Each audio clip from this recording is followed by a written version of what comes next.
Yo, what's going on, everybody? It's fucking Thursday night, and you know what that means. Wrestling with Knuckleheads. We got normal guy in the building. It's your boy Toetagz. You know how we do. Shit, man. Fucking Backlash was this weekend, and next weekend I thought this Sunday was Double or Nothing, but it wasn't. Next weekend is Double or Nothing, and then we just had Beach Break from AEW. And I ain't gonna lie, I saw the main event with John Moxley and Samoa Joe. And I want to know what the fuck a cage is supposed to do anymore. Like, the cage was supposed to be something that finished the rivalry. It's literally there to keep people out. And I'm still seeing the same amount of fucking people coming in, interfering in these matches. And all that match did was set up a stadium stampede between Moxie's team and Swerve's team. And I'm like, yo, you could have, like, I'm not here all the time watching this shit, but you could have did this shit some other way. Like, there could have been another way. Like, this was a waste of a cage. That had to be the worst cage in the history of cages, to keep someone out of it and to prevent interference. Like, holy shit, man. I can't believe it. I don't know. Yo, I'm not gonna be here all day bashing AEW, but I don't like this. I don't like the storyline. Everybody and their mothers coming out. It's like every day it's that Royal Rumble. It's that SmackDown Royal Rumble go home show where Kane came out, then Stone Cold came out, then Kurt Angle came out, then The Undertaker came out, then Triple H. Like, everybody came out to eliminate everybody, and they said that was the greatest go home show for a pay-per-view. Like, AEW's trying to do that every week, all of a sudden. Like, what the fuck? And then Backlash, to me, Cena and Orton was trash. I saw it the first time. I fell asleep. Then I was at work. I said, you know what, let me try to watch it again on my lunch. Fell asleep. I rewound it at this almost the same spot I fell asleep. I was like, yo, this shit is slow. That match had to have been about 45 minutes long. And I don't know why. And they were moving slow. It wasn't doing nothing. And people, the best thing that happened in that match was Randy Orton RKO'd everyone else that wasn't in the match. And to me, that don't make the match good when the best part of the match is somebody else comes out. That's ridiculous. Shit, I don't know how y'all feel about that shit, but to me, that's ridiculous. But yeah, man, we got Dominic Mysterio as the Intercontinental Champion. We don't know what the hell is going on with Finn Balor and him. I know people are digging Dominic Mysterio being an Intercontinental Champion. People are forgetting that he's the champion, to be honest with you. I'm having conversations and people are like, yo, who's the Intercontinental Champion? I'm like, Dominic Mysterio. And like, oh, shit, that's no good. I'm like, yeah, I know, because everybody cheered for this man to win the title. Well, I mean, they cheered him when he won the title. And now that he's the champion, they forgot that he's the champion. And every time he comes on, he mentions Liv Morgan. Like, if people forgot that Liv Morgan came on this motherfucker. If we know she's doing a movie, you don't need to mention her every week. Like, shit. Then you got I don't know what they're doing with Carmelo Hayes. I know Lay is a big Carmelo Hayes guy. He wants Carmelo Hayes to be more predominant in the role. And what's going on, Tyson? And he should be. You know, when he was in NXT doing his thing with the world title, I enjoyed him coming down, and every time he wrestled somebody, he was retiring their jersey. I loved that shit from Carmelo Hayes in NXT. And I think that could have been something major in SmackDown if they would have gave him that United States Championship, or if they gave him something to do. If he was the Andre the Giant champion, the Andre the Giant Memorial winner, and he started doing that whole shit like, I'm retiring motherfuckers like I'm Andre, I'm the next big thing since Andre, and that would be something people would gravitate to and be like, yo, that's fire. Because I know a lot of people from SmackDown, like the fans, did not see that shit in NXT, and to them that should be new. Yeah. This shit. So I'm running through the gamut. I'm telling them, because Lay is a big Carmelo Hayes guy, so that's something we spoke about with, when we speak. I about got you. What's going on, Ray? Ray's in the building. No, my apologies for being late. My apologies. Yeah, Ray hit me up early and he goes, I just want to let you know, tell Damien and Tyson and Normal Guy and everybody else watching, go fuck yourself. I'm gonna get there when I get there.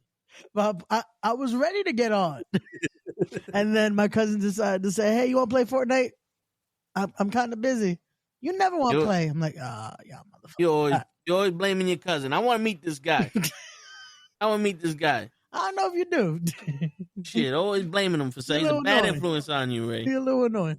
But I love that little motherfucker. But it's all right. But what's going on, y'all? How y'all doing? How's everyone here? Chilling, man. What's going on? So, because you didn't show up yesterday, yeah, that was the reason why the Knicks lost. Ah, shit, my bad. But even though we're still gonna blame you, me and Hodge had a hell of a conversation.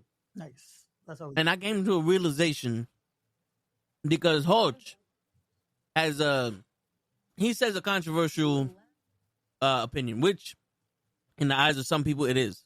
Okay. What's your But I don't judge people based off of their opinion on wrestling. Okay. And so we had the conversation. Okay. He believes Chris Benoit should be in the Hall of Fame. Right? Now. Okay. I came to a realization after speaking to Hodge. I said, the only reason why Chris Benoit is not in the Hall of Fame is because Woman was a wrestler. If Woman was a civilian, there would be a cause, like there would be an argument for Benoit to maybe one day go into the Hall of Fame as a wrestler, just as accolades. But with what I know of the wrestling community, because he killed one of their own, it's unforgiving. It's unforgivable because that, bro. It's the situation. Woman was the WCW version of Sensational Sherry. Yeah, but still, no matter if she was a worker or not, this guy took. Again, it's. But I'm not excusing what he did. Yeah. We're not excusing what he did. What I'm saying is that the reason why WWE excommunicated him and was like, "Yo, get him," is because Woman was also a female wrestler, and it's like you don't do something to your uncle. Like Jimmy Superfly Snuka, he killed somebody. Razor Ramon killed somebody. There's Dino Bravo claimed that he killed people when he worked for the mob. You know what I'm saying? See, that one we don't know. That one, but no. the dude that they just had on Dark Side of the Ring, he claimed that he killed 2 kids and put them on the train tracks. You know what I'm saying? But it's a severity of just a situation of it's so much more also because it's killing his wife, killing his kid, suicide. And then the situation of it's and the fucked up thing is because of so much that what if it was this? What if it was this? There's still a lot of people that don't believe that Benoit did it. Yeah, there's a lot of people that don't believe he killed himself, that he killed his wife, his kids. Everything points to it. Because don't get me wrong, that first few months when that was what came out, I was like, I feel like he was set up. I felt the same way. But then you look at the facts and you look at everything. It's like, no, there's no way, man. Like there's nothing that points to a break-in. There's nothing that points to anything of foul play. There's nothing like that. Like there's nothing of that type of situation, because Babe Ruth, Pete Rose has been unbanned. He was banned for life. Yeah, but Pete Rose, remember Pete Rose was gambling on games. It was fixing games. No, yeah. It's a whole different situation when it compares to that. They waited until after he died to unban him. Yeah, because that's what sparked the conversation. Oh, okay, got you. It's not the comparison. I'm not saying that. If Pete Rose was going in, then Benoit. No, I'm not saying that. Like, that's where it came. That's where the conversation came from. I was about to say that point. Let's start. You know what? Hall of Fame win. Let's get fucking what's his name? The fucking the one that Zac Efron just played. Jeffrey Dahmer going into the Hall of Fame. Zac Efron played him? Didn't he? He played a serial killer. Who was it that he played? Quicksilver played Jeffrey Dahmer. Who did Zac Efron play? Zac Efron played one of these fucking. I know he played Who's Zac the Von Erichs. No, I know he did that, but I know he played serial killer movie. It was. I know he played someone that was like one of these. It was one of these docs. Oh, it was Ted Bundy. That's what. Oh, the guy that Jeffrey Dahmer looked up to. Yeah, it's yeah. Okay, I was close. I knew there was something correlated. There was a relation. There was a correlation to it. That's all. What's going on, no more? Yo, what's going on? But like you know what I'm talking about. It's like you killed one of our own, and the rest of the community is really tight. No matter how much don't get me wrong. That's a reason a lot of like workers also stop fucking with him. But this is a situation of it's such a don't make it any more important that she's a wrestler. That that he killed it. It's just one of the, I think for that. I'm sorry to cut you off. No, it's all good. I think just for that particular reason of when you look it up, he killed woman, and woman is the reason why you got Stunner Steve Austin, you got Sandman. She was in the fucking Four Horsemen. She was in the Dangerous Alliance. Yeah. She had a lot of people that she managed in WCW. Go ahead. My thing is just like it's such a. It's still just a crazy situation that's like, and I've said it before, like Benoit, the Benoit hearing first when he passed, bro, that was one that made me break. Like I remember watching the episode because remember it was that episode. It's so crazy because the week before they do the fake Vince dying angle. Remember, they do the limousine blowing up, and it's like, oh, today we're doing the tribute to Vince McMahon. That was supposed to be the episode, and then Vince opens the show, and when he says it, that fucking, I'm still how old was I? This is 07. Got to be about 3 or 4. Nah, no way. I was like, that was probably 5 or 6. He was 2. No, what's going on, fellas? Maybe. What's going on? I was like, maybe 6 at the time. And Benoit was one of those guys. I was like, fuck, man. Like, I grew up on the guy, like watching his U.S. title reign, watching what he was doing at the time. I was excited to see him and CM Punk because I was a fan of that ECW before they really ruined it with WWE ECW. And now it's just like, nah, man.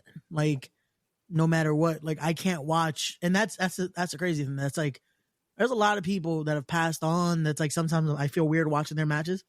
Benoit's, I can't watch it all now. No. Like it's just weird. Like it's like there's no way to watch it without fucking thinking about like sometimes they have to like when a person's a piece of shit, but that's a whole different level of it.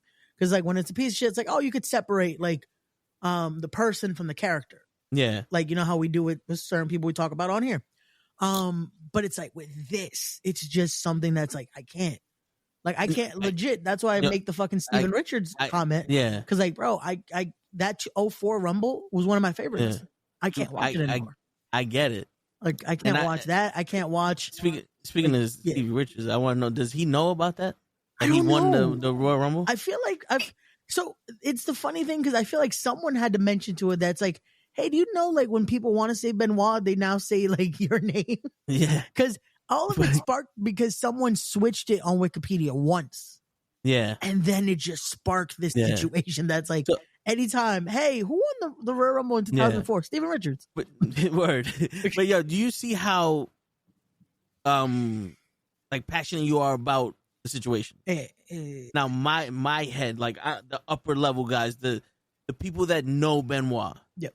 Right? They know woman if the same or if not better because she impacted a lot of wrestlers. I'm thinking that it's one of those, if it was just a normal civilian he did that to, same level. Like, yo, this guy's a piece of shit. I can't believe he did that, yada, yada, yada. But he did it to a woman. And a lot of people, like, that's my friend. She's, like I said, she's the WCW version of Sensational Sherry at that time. And a lot of people, in my eyes, this is my opinion. This is how I just feel because a lot of people protect the wrestling industry and that. and you always want to keep someone safe when you're a wrestler. It's more of an emotional connection because it's a woman. Like, I think no one will ever forgive him in the wrestling, especially at that era. Like, maybe the new guys because they don't know, but like people that were there with him or before him, I don't think they'll ever let that go because it's a woman. I could see that. I don't think that's the main reason, because him killing his own kid, I feel like is something that puts it just on this whole other level. Because it's like, bro, it's like Paul Heyman said, that day, one person had the choice. Mm-hmm. Like, if that was the thing, he was fucking done. Cool. It's not agreeing with it, but it's like, that's all you had to do was just, because, unfortunately.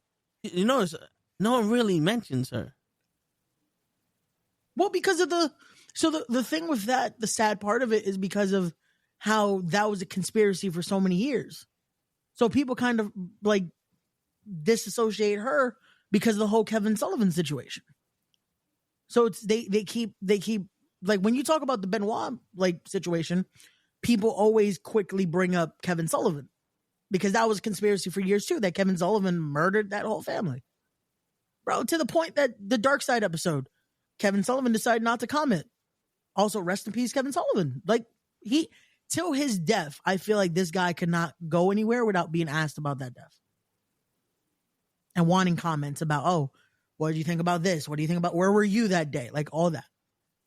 And this guy probably nowhere near, were they in Detroit at the time? Can't remember where they were. But I don't remember. Probably either. Not even close. Probably had no contact, unfortunately, at that point already with Benoit and his family. Oh, they said he didn't at that point, but dude, that's the problem with not just wrestling fans, but just with fans in general that are so close to this stuff. They'll pick. A lot of us choose sides. Oh, hell yeah! And then there's some people that don't see anything other than their guy. So if Stevie Richards would have been blamed, there probably would be people at his house right now. Did you kill Benoit and his family? Bro. You know. So Gigi, the conversation sparked up with that yesterday because the Knicks lost. We blamed Ray, and then we started talking about a little wrestling. And Hart was saying that he believes that Benoit should eventually go into the Hall of Fame. And I was saying I don't think he's gonna because his wife was woman. Like, you know what I'm saying? Like, Not even the fact that his wife was woman.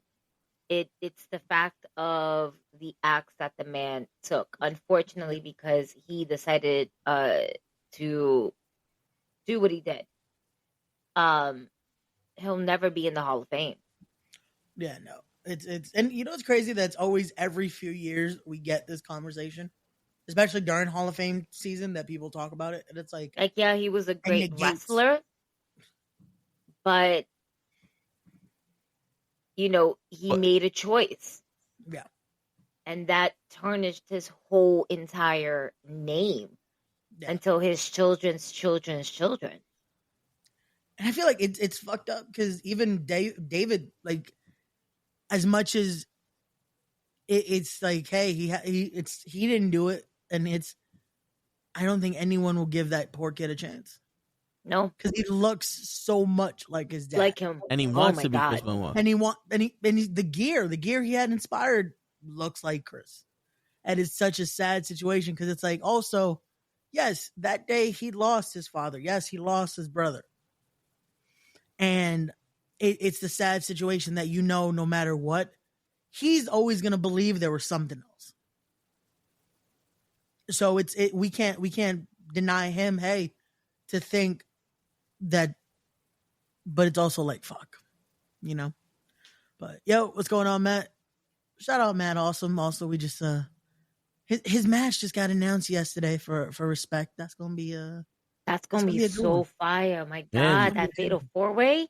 That's gonna be a party. Right so you get 4 tag teams to wrestle. Yeah, but you can't have 4 individual people wrestle. They have the dance. Every tag partner needs a partner. When I was looking at the graphic yesterday, I was like, thank God we didn't call it a 4-corner like dance. Because Toe would also thought we're dancing in that one. Yeah, because you getting Joey Conway and fucking Colossal Mike Law to dance in the ring. Like, they're wrestling, not bro. dancing. Then why are they in a 4-way dance? Because that's what the they Jabberwockies, bro? No, you never seen a four. You remember ECW? No, it's a fatal 4-way. The same way you called the tag team match a fatal 4-way. So a fatal 4-way means one fall to the finish. A 4-way dance and a 4-way dance means a dance off to the finish. No, it means you want them to be Star-Lord. No, you want them to be Star-Lord. So that's what it is. In wrestling terminology, the 4-way dance. What's going to happen on July 19th? I'll say the rules now, I guess, because hey, we're here. July 19th, you will see in a 4-way dance, Colossal Mike Law, one half of the Skyscrapers. You'll see the cause of it all, Joey Conway. You'll see the Star Killer, Steve Off. And you'll see the infamous CEO, Adam Kane, with Silky Smooth. And the only way to win that match. What happened? Steve Austin's there? No, Steve Off. I don't know why you've entertained that, Ray. You were doing so good, and then you fucked up. But so the only way to win that match is you have to have all 3 of the other competitors eliminated. So it is a 3 fall to the finish. 3 people must be eliminated before we crown a winner in that one. And it's the one with the least amount of fucking points of that dance in the round. Yeah, yep. Whoever scores the least, right? That's how you start getting eliminated. Who's the judges for this dance off? We'll figure it out day of. We're gonna try to contact Turbo. Shit. I don't know if he's still around, but we're gonna try. You couldn't have called it a quadruple threat, huh? Matt also says, "Listen, me and Eden can salsa." Oh my god! There you go. See, they're willing to dance. No, so, you know what? I don't want to see. I don't want to see Matt dance. Listen, me and Matt went to the same high school, and I took the same fucking math 1 3 times. Ray. So I want to see Matt give me the fucking Bronx math of how the percentage of he's gonna win. Him and Jared Diaz are gonna win this match. Okay, so that's because Matt. You got your idea. They got 25% chance, but because the other teams can't beat them, that gives them a 33 1/3% chance, plus that 25% chance, minus the 162% chance that Eden and his tag team partner got because they never tag team before. I want to hear that math. We got a lot of people in that match because now technically it's 8 different people are in that match. You got Matt Awesome and Jared Diaz who make the Uptown Boys. You got Smiley and Eden who make up Project Mayhem. You got Skull and Bones. You got Hamlet Hurts You with the bear. And Bones. He's undead, so that's gonna be. He's a voodoo god. He's undead. He's crazy. That's why I need the fucking bear. You got the Silk City Kings who are kings. You got Kenny Bengal and Bulldog Pittman, and yeah, it's gonna be a crazy match. Yeah, we missed. Hamlet came back from the dead with the bear. Yep. So it's an undead bear situation on July 19th. Just get your tickets now, guys. tinyurl.com/respect25. We got more announcements coming up. Listen to Tyson Ray. What did you do? Right. The numbers don't lie. They don't. They definitely don't. But it's okay. We're gonna make sure all the numbers are recorded. Just like we announced a little earlier, the Gift God will be doing some media recording that day. We got Hawkeye in the building. He's back. His shoulders back where it needs to be. He's all winter soldiered up. So we're gonna be good. We're gonna have the whole team ready. To see that happen. I'm like, that was probably one of my favorite announcements.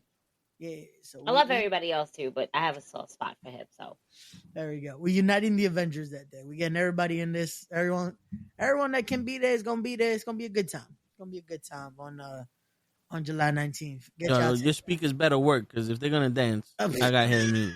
We're gonna make sure we have the best sound system we can.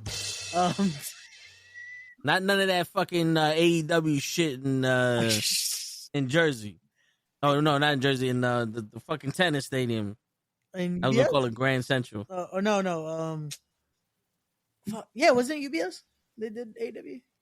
No, well, it was Jersey that Gigi said that she couldn't hear shit from AEW, but it was what is this? Shit yeah, no, I didn't hear anything from the Prudential Center.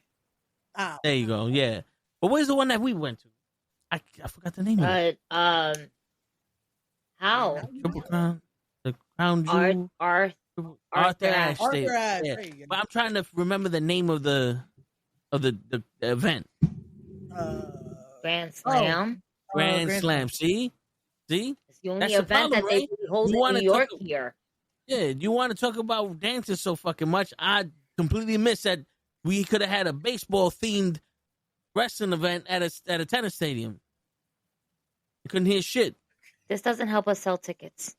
It really don't. We gotta get Everybody. Well, I'm cutting the promo at the beginning of the fucking show, and I got time. I got about 45 minutes worth of time Ray gave me because I got to show Seth Rollins how to use 45 minutes to fucking cut a promo.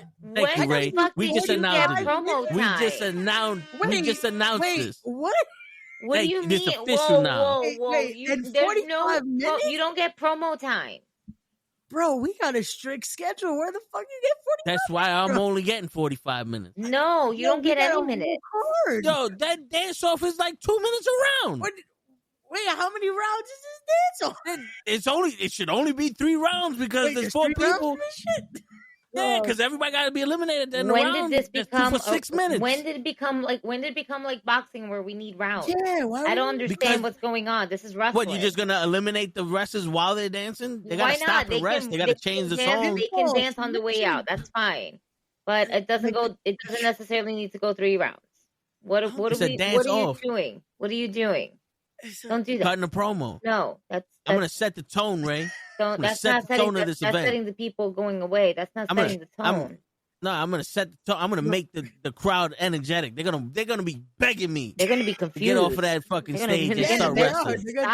Yeah, because I'm gonna have them in the palm of my hand. They're gonna be like hot butter all over my body. Shit, they're gonna be like Lord Charles, Ray. Lord Charles. What movie is that from, Ray? Huh? You want to disappoint Cap again, Ray? I'm sorry. I can't do this for you, Ray. I try. I gotta go. Thank you. No, Gigi, don't leave it. I'm the fucking Last Dragon.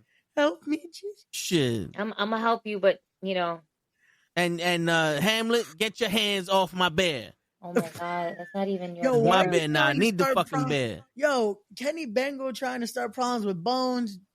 But if Kenny got a problem, he can come on the show. Kenny. I gave him the link. We got another Kenny. We got Kenny Bengal, who's part of the Stoke City Kings, who's in that 4-way dance, or not dance. He's from the Cincinnati Bengals? No. You don't even know who's on this show, Ray. Yo, at this point, I don't, because apparently I didn't know I booked a 45-minute promo segment. Yeah, and you're paying me my rate. Wait, I gotta pay you for this 45-minute promo? Yeah, this shit's gold. You think I just talk for free? Yeah. What do we do every week on here? I listen to y'all. I don't get one word in. These people, they don't even know what I sound like. They call up when they listen to the podcast and they go, "Who the fuck is that talking?" Like that's oh shit, I didn't know he was still alive. Matt Awesome says he's going. Don't look at me like that, Gigi. You know the truth. Gigi, you gotta help Matt because he has to go to the Botanica today. Speaking of Botanica, what's who going won? on? I'm not even looking at the chat. Let me. Who did it better, Chelsea Green or Zelina Vega? What? The U.S. title pick.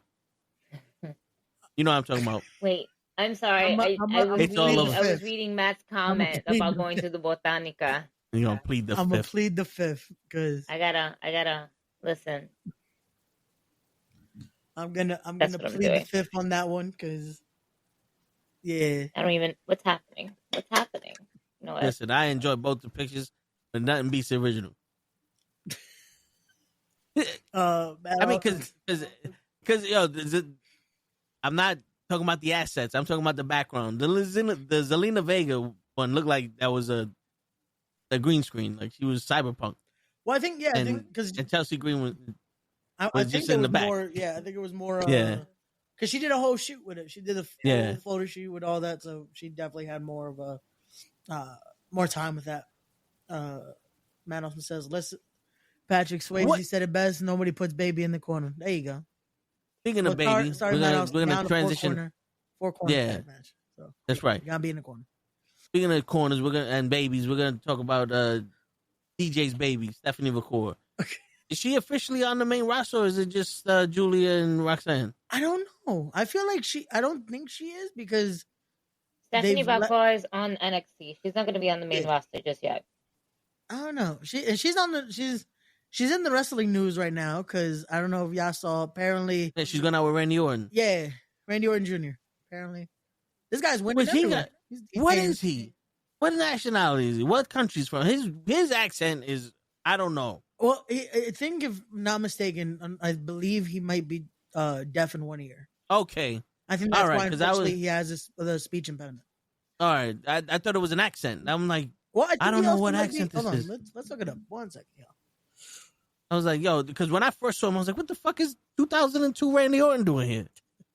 Like, yo, we're living in 2K now. We're literally living in 2K. We got the young Randy Orton is in NXT. Holy shit. Listen. I thought that was him in the mask when he tried to jump. No, yeah, he's American. John Cena last Friday. Okay.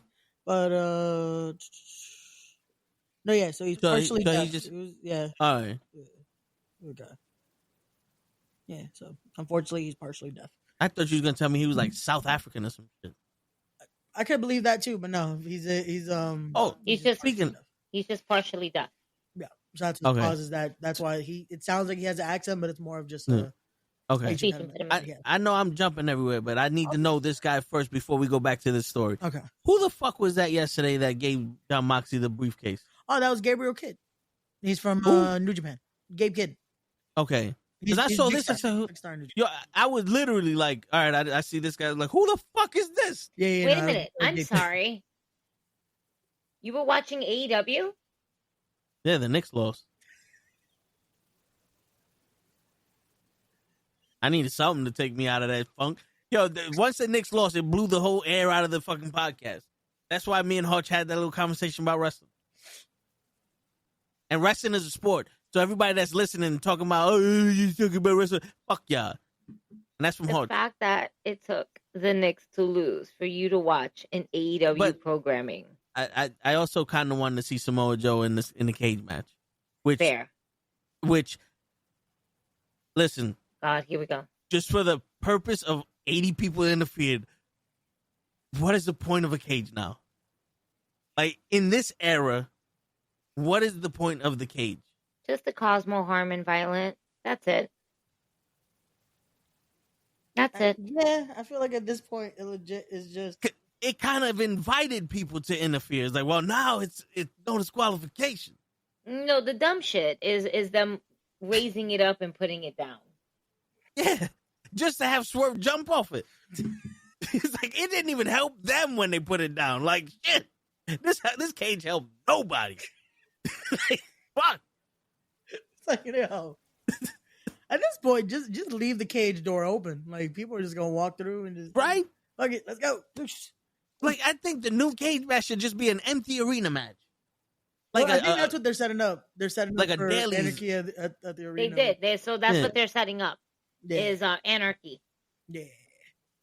But like, it would be like one of those things like, yo, Jon Moxley and Swerve Strickland should have an exploding ring match at Daly's place with no fans. We can't have that. We remember what happened last time. Yo, but remember, this time, Swerve is the most dangerous man in AEW. That's why he don't need an exploding ring. Because he's so dangerous, he almost hurt Moxley's fist with his head. Remember that? During the match, he kept headbutting Moxley's fist.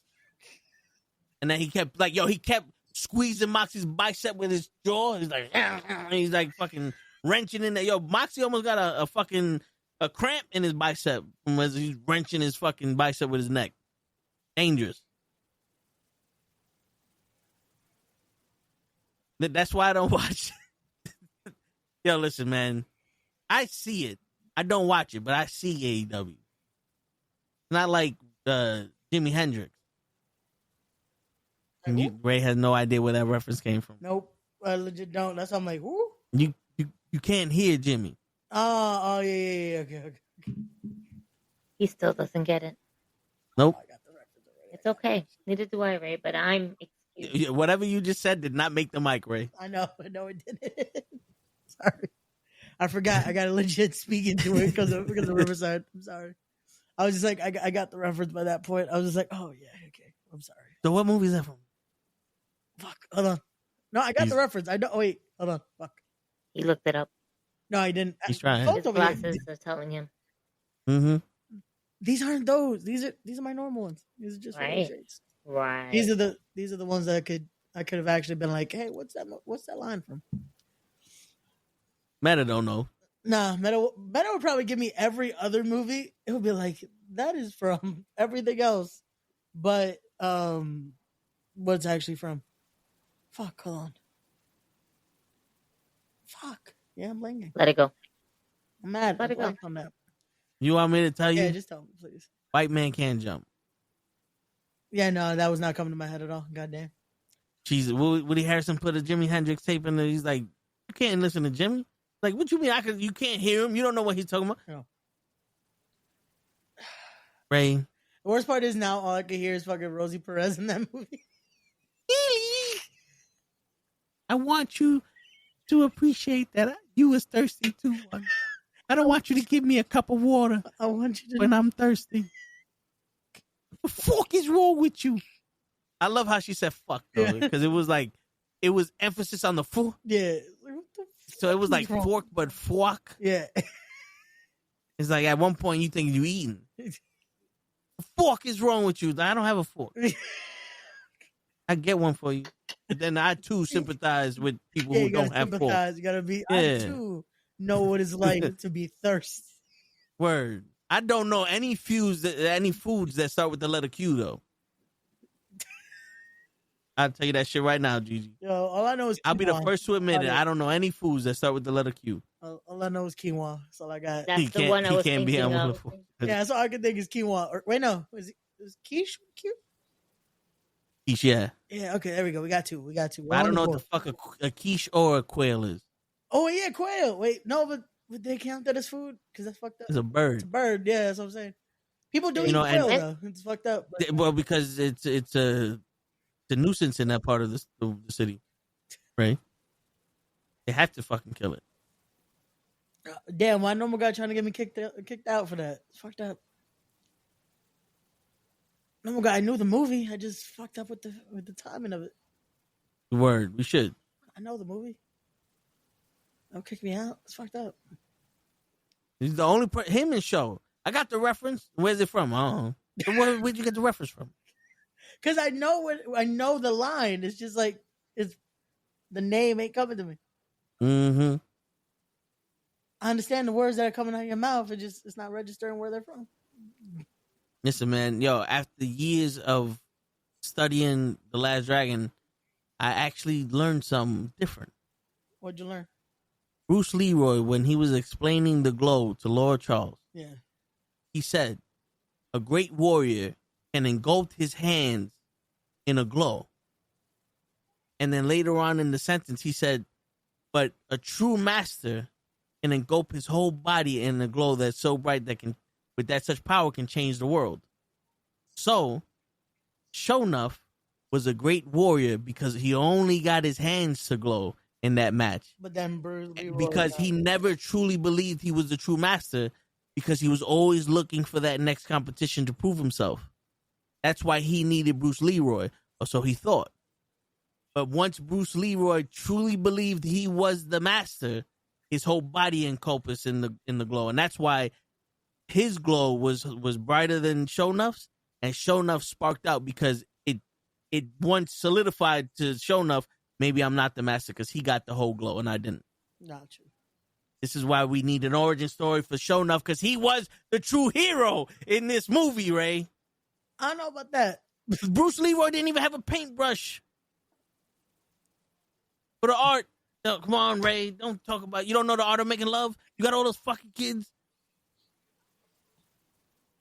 He can't even draw. And he said it's his friend, but it's not his friend. We know it's not his friend. No, it wasn't his friend. It was him. Lord Charles said it was nice to me. All right, back to wrestling. Normal guy, stop fucking distracting Ray. Facts. It's normal guy. Right, that's why. All right, so we was talking about Orton and Stephanie McCoy. Yeah, Miles Bourne and Stephanie McCoy. Yes. Miles Bourne? Yeah, that's his name. Okay, like Matt Bourne? Yes. All right. I don't know why that made the news. Because people were going crazy because, remember, a lot of wrestling fans think, oh, because I like these wrestlers that are females, they have to like me back. Or so people went nuts because Stephanie McCoy might be taken, and that broke the heart of many wrestling fans. Bro, there are people still booing Trish Stratus' husband at the Hall of Fame right now. Yo, that shit was crazy. Dude, I was one of them. Don't fucking throw it in my face that man took you from me. Yeah. It was true love. He's just using you. True love. That was my first. First what? Trish? Yeah. That was my first actual like celebrity crush. Oh, I was gonna say, wait, your first what? Shit. The first woman I've ever saw. It was that one episode of Raw. I turned on the TV. I didn't know how to see until I saw her because she shines so bright that it opened up my eyes. Ah, this is no, but yeah, I mean, it's the fantasy, right? It's like if they're not taken on TV, they're not taken. Yeah, that's why everybody hates Dom because he got Liv. Well, they hate Dom because he had Rhea and Liv and just fighting over him. Yeah, it's like fucking motherfucker. Damien, no, they're not related. Oh, speaking of Liv, what's up? I was telling Lay this morning, and maybe you guys can understand what I'm saying because most of the time when I try to explain stuff to you, you don't really understand it. So I'm gonna try to say it as best I can. Okay. The dynamic between Rhea and Io is such it's such a good dynamic because you can't really get that with two male superstars. Because when I see those two interact with each other, I see two friends that have a bond that can be broken from competition. Like they might have, they might get heated with each other, but because they always come back to each other and they always look at each other with such admiration that even though, like, because Rhea and Io were holding the title up together, and Io was looking at Rhea like, oh shit, okay, like you're gonna give me a challenge. Somebody else would see something different in that situation, and then Rhea slaps the butt and goes, "Remember, I'm coming for this." Yeah. When Kevin Owens and Sami Zayn wrestle, they hate each other. Yeah. They don't have a friendship when they're wrestling, and then they come back together and find a friendship. Like I'm seeing with the two women, this dynamic, it's something different when it comes to friends. Yeah, it's you know what I kind of equated to. It's like Kurt and Brock had that. That it was that friendly competition that they knew. I need someone. It's that iron sharpens iron. Yeah, that's like we could be friends, but we also have to fight because I know you're that good. Well, Brock has that demeanor about him. Like, I don't give a shit who y'all are. If you're in the ring, I'm fucking. You remember at the time, like that rivalry that. Yeah. Kurt also had that with Team Angle about earlier. But it's with Brock. It was that with Steve Richards.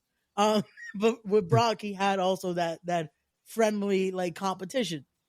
Yeah. So it makes sense. It definitely makes sense. Again, a lot of people also think that Rhea and Io's thing is something else. Meanwhile, I agree with you. It's the competition thing. Well, listen, if you look at it at the surface, that's what it looks like. But when you go down deep into it, it's like, wait a minute. Hope it is. That's what people are like. Yeah, it's that. It's like, you sick motherfuckers. It's the attitude era. Yeah. But like when you really watch it, it's like, okay, this is something we can't get from the men. Currently, yeah. Because right now, there's no one that's like, it will be believable that's like, oh yeah, they have that friendly competition, but then they're still cool. Yeah, because I legitimately believe that Rhea is happy for Io as the champion. Yeah. And Io is legitimately like, yo, I will give you a shot whenever you want it. Yeah. And if Rhea wins, good for you. Whereas the guys is like, nah, they still got that selfishness in them. Yeah. Like, oh, you want a title shot? Yeah, you deserve to be champion, just not while I'm here. Yeah. When I die and die as champion, you can take it over. Yeah. But as long as I'm breathing, you can't be champion. Ever. You can't even be in a match with me. There's levels. Like all of a sudden, now that whole friendship became, nah, you ain't worth it. Like you ain't on my level. Because that's usually one guy has to be a heel and one has to be a face. Where the women, it's getting to the point where it's like, oh, we're just seeing them compete now. Because Is Bianca? Where's Bianca?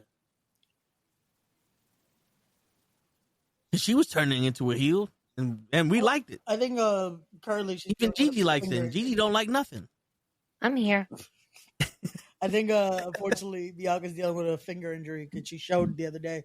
Like, yo, it was swollen, bro. Like that shit. She broke it, right? Yeah. It's fucking like it looked like there should be a ring there, but it's her finger. It's her fucking finger. Like, she put a sausage in between her hands. It's like, god damn. Like it was like that. Like it's like it looked like there was a fucking just. It was like, god damn. Like she fucked up her finger bad. But I know you, Damon said there's Cody and Orton.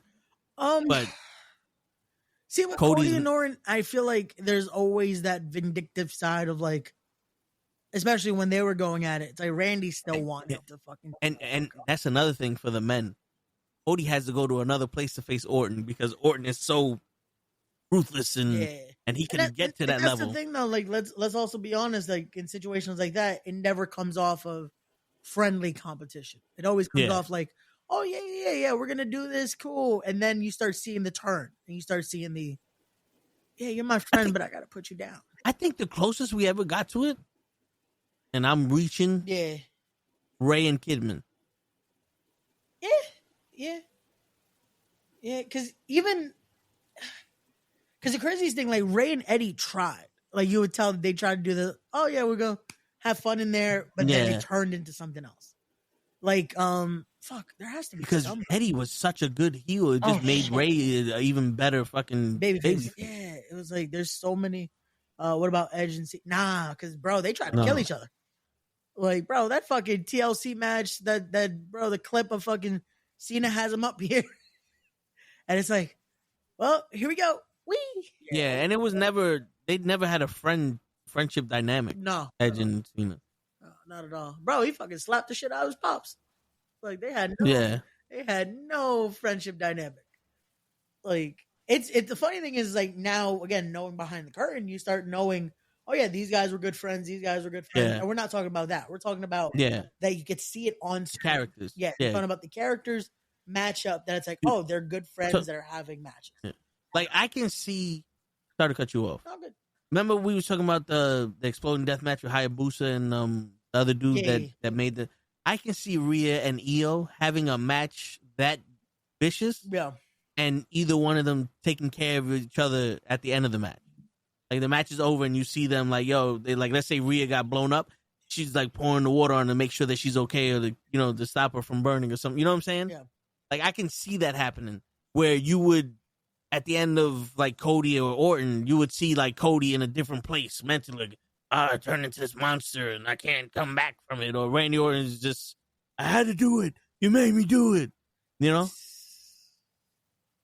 Like that dynamic. Yeah, I can see that. Because I appreciate, to me, that seems more real, Ray. Because it's like, yes, I did this in this match because I needed to win. But the match is over and I really didn't want to kill you. Like this is not personal, bro. I did this to win the match. The match is over. Are you all right? Yeah. Like, I'm sorry that this had to come to this. Like, I realized what we just did might have been a little overboard. Yeah. You know what's crazy? That's what a lot more people should do. Like, if you're a baby face in there and it's just like, man, you good? Like, I'm sorry. Like, fuck. I had to, though. Like, it's going to be me or you. Like, one of us has to do this. Like Baron Corbin still ain't see if Ray was when he threw him off the building. Off the how Rey Mysterio show up the next week though? I was like, my guy just got thrown off a building. He's a superhero, Ray. Aleister Black got thrown over to AEW, but Ray just said with one eye. Yo, my guy is still dealing with this one eye.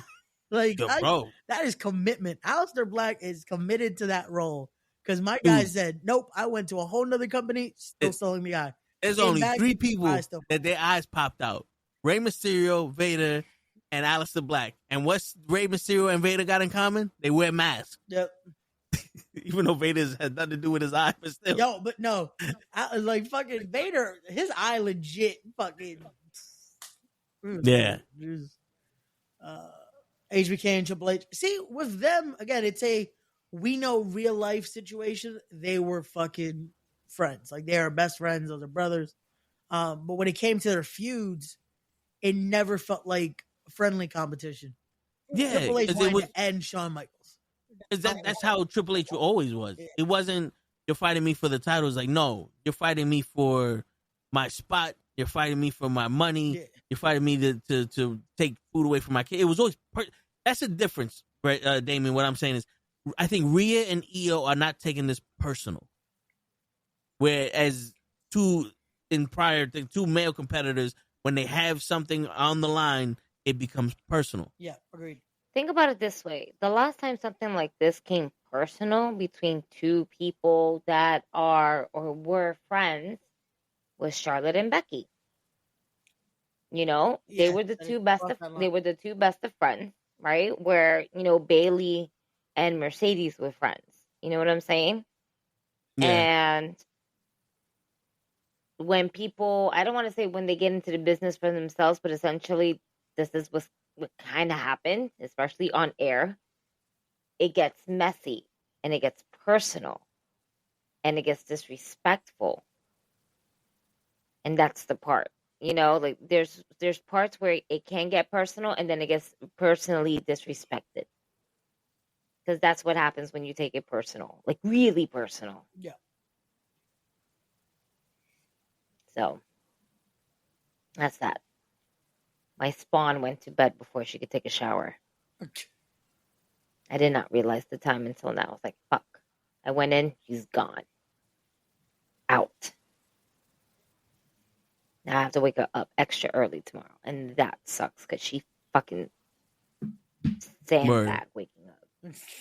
See? You better hope that she's like Rio or Io and she don't take it personal. Because she wake up like mother. Triple H. I'm her mother. I'm not her friend. There's a difference. But if she wake up like Triple H or Shawn Michaels and then you looking like Ric Flair to her, she might say, I love you, I'm sorry, but then super kick. Yeah, I might just do an ice bucket challenge on her, fuck around and find out. Yeah, she about to wake up with the perfect kip up. Just yep. Wake me up. I super kick her ass right into the shower. Exactly. Pow. Shower. Now. You want to go out the window? Oh, it's quicker than the stairs. And people don't realize that. The Uber's outside. Word. You got to give her the option, though. Windows stairs. Windows. Word. I have to give the option? I don't think so. Yeah. My mama get you something. Yeah, there's see, me and Toe, we were there. We were there. Yeah. I don't do movies. So you guys can stay with your fucking movie quotes.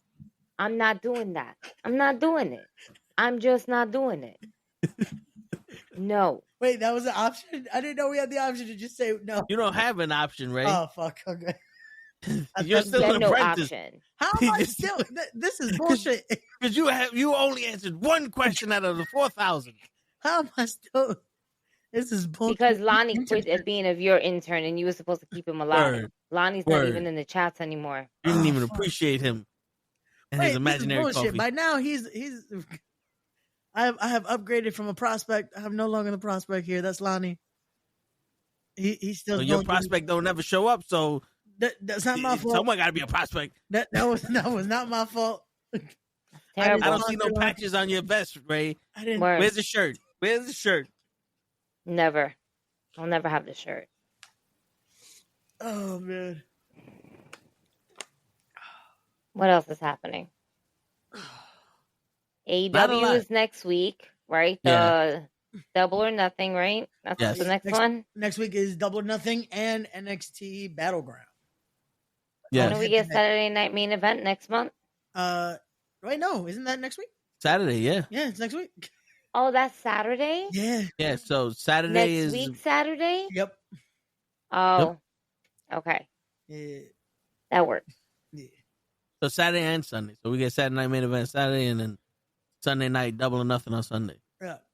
And when is Battleground? Same Sunday. Sunday, okay. Yeah. WWE must have heard us when we said we ain't paying $60. We're getting 3 wrestling shows. Is that what I'm understanding? Yes, and 2 of them are happening at the same time. Yes. They're not ending at the same time because AEW is going to end at like 2-3 fucking. So, so that means Friday night SmackDown. Yes. Saturday night main event. Yes. Sunday deadline. Battleground. Or is it Battleground? Okay, whatever. Battleground. Yes. AEW Double or Nothing. Yes. And Collision. I saw that wink. Go fuck yourself. What, isn't Collision on Saturday? No, it'll probably be on Thursday next week. So as we're recording this, there's gonna be Collision's on now. Yeah, Collision will be on next week at this time. So yeah. Is that be honest? The real reason why they canceled Rampage is because the fans were like, "We want to go home," and they couldn't take it out. They couldn't edit that out of the show. Yeah. All you heard was the audio. Fucking yeah. It's like after the first match, you just hear this Joe Clark put the chains on the doors. They're trying to leave, and the fans like, "We want freedom. Give us free. Leave us free." And like, yo, we can't edit this shit out no more. We don't have the system for it. Nope. CapCut is asking for a premium subscription, Tony. He's like, fuck that, man. Cancel me. Fucking CapCut. Fuck these premium subscriptions, you know? No, I pay for that shit. It's fucking, it's I hear you, but I fuck like, them. Damn. This is what we deal with, y'all. To give y'all great creative shit. It's annoying, but hey. But yeah, so next weekend it's gonna be busy. Shit, I'm gonna have to catch up with all that Monday because I'm not gonna be around next weekend. Hey, look, he's already leaving, Damien. Yeah, I gotta go. Oh, you're leaving? Next weekend I'm gonna be gone for the weekend. Yeah. Oh. I'm so sorry. Did you put in that PTO request? Because I don't see it on my calendar. I don't see it on my calendar either. He was just gonna leave. Yeah, I was just gonna leave. I didn't think I had to put a PTO request. Oh, so another no call, no show. Basically. Yep. Wow. He's leaving. And then he's wondering why he's still the intern. Yep. How am I still the intern? Again, I passed it on to Lonnie. That was it.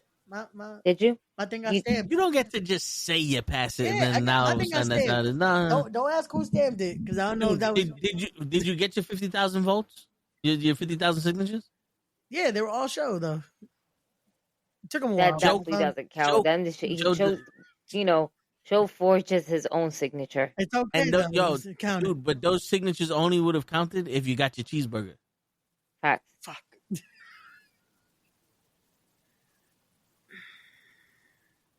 So, Mr. Ray, I asked you again. Did you get the proper paperwork in? I thought I did. See? Now we're going to have to Someone call accepted HR. the paperwork. I don't know who accepted it. Someone get Levi from HR on the phone right now. Wait, we got an HR department? Shit. Yeah. You don't know Levi? No. Because you still a prospect. Levi introduces himself to people. Because you a kangaroo hating. Yo, you know what I saw recently? Fucking crazy. Jeff Hardy versus the kangaroo. Yeah. Yo, can I listen? What's up? Speaking of Jeff Hardy, I believe Jeff Hardy would be in the position CM Punk is in right now. His claims to best in the world if he would have never did those drugs. I think he's that popular that he would have been a top star if he would have never fucked up and did all the and had hell yeah, bro. Jeff Hardy. If Jeff Hardy wouldn't have got popped that fucking second time around, like the first one, maybe he unfortunately needed, like the one where he left in 04? Was it 04? Yeah, 03, 04. End of around there when he went to ROH and did TNA, and then when he came back in like 06, 07. If when he came back and he would have stayed the course, bro, like he would have been a lot bigger now in WWE aspect. Like he would have been one of those vets right now. And again, no shade to him because again, he's still one of the best. The Hardys are still one of the best tag teams ever. But it sucks that he had to keep having that like rehabilitation tour. Like I was like, Jeff is there. them back, and then like, and it sucks because man, Jeff is one of my favorites, and seeing just how many times that he was like, oh, he's gonna fucking like this is the run. Like, bro, when he won the title at Armageddon, it was like, okay, cool. They finally trust him with it. And then, so it's shit. Even bigger than that was the match that he had with Undertaker, the ladder match. Yeah, where he got that was Undertaker giving his stamp of approval. Yeah. Shit. I'm telling you, right now, it would have been Jeff Hardy probably at WrestleMania, fucking in that triple threat match or wrestling John Cena. We would have been talking about Jeff Hardy versus John Cena rivalry. Yeah. We would have been talking about that. When you talk about Cena's greatest rivals, Jeff probably would have been on that list. Yep. And then Ray would have finally admitted, yeah, Cena can't wrestle because Jeff is the greatest. Maybe. Who knows? Maybe I would have been like, yo, John Cena who? Like, see? It would have been Jeff Hardy the whole time. But you got sweatband blinded. Blinded by the sweatband. Wow. No, I mean I brought it up because we were talking about John Jones yesterday. Yeah, bro, that situation is crazy. And also Cena's promo on SmackDown when he said that Randy Orton is the greatest at wasting his potential. No. I said it when I was here, by myself on the Tone the Show because Ray was too busy with his baby mama, and he didn't call. He just no call, no show. I said it. It was Jeff. Jeff was the one who wasted all of his potential because this dude won the crowd. Because Randy was athletic, and he was at that point he kept up with anybody, but he wasn't as popular as Jeff. He could have been. But Jeff was like on the top of his game, and then just decided this addiction's too strong for him. Because you can't deny the addiction's a motherfucker. Yeah, no, and that's the sad part. That's like it sucks because you saw, like when Jeff would say he's good, and you could tell like he's in a better place. But addiction fucking sucks, bro. Like it is easier said than done to quit it. And to fucking be able to beat those demons. It's not the easiest road. And in a business like this, where realistically, there's so many people that are pushing for that. There's so many people that are willing to fucking, nah, man, just, it's cool. Do this. Like, we want you to fucking be able to be out there and do this and do this. And there's so many people that are fucking very fucking willing to give you this shit, Yeah. And it's weird because they're afraid of people forgetting them.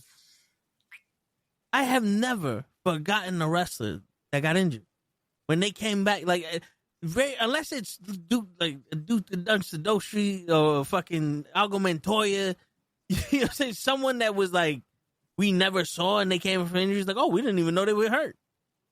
But like a star up there, like, oh, I'm afraid the fans are gonna forget me.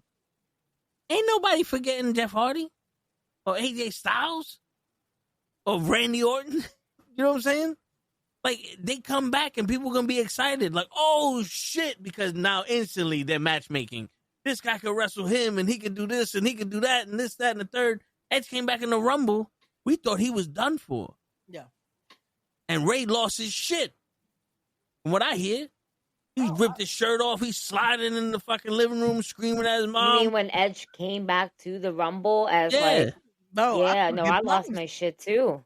Like, bro, I popped for that shit. It was fucking, bro. I popped hard. No, bro, when he fucking retired and made that speech, I fucking cried like a little baby. Because it's like, it was heartbreaking. So to see that, it wasn't that people forgot. It was like, holy shit, this is happening. But, I mean, I got emotionally scarred after Mark Henry's emotional speech. So I don't get attached when people give those retirement speeches. That's why I don't trust anybody that wears the color salmon. Word.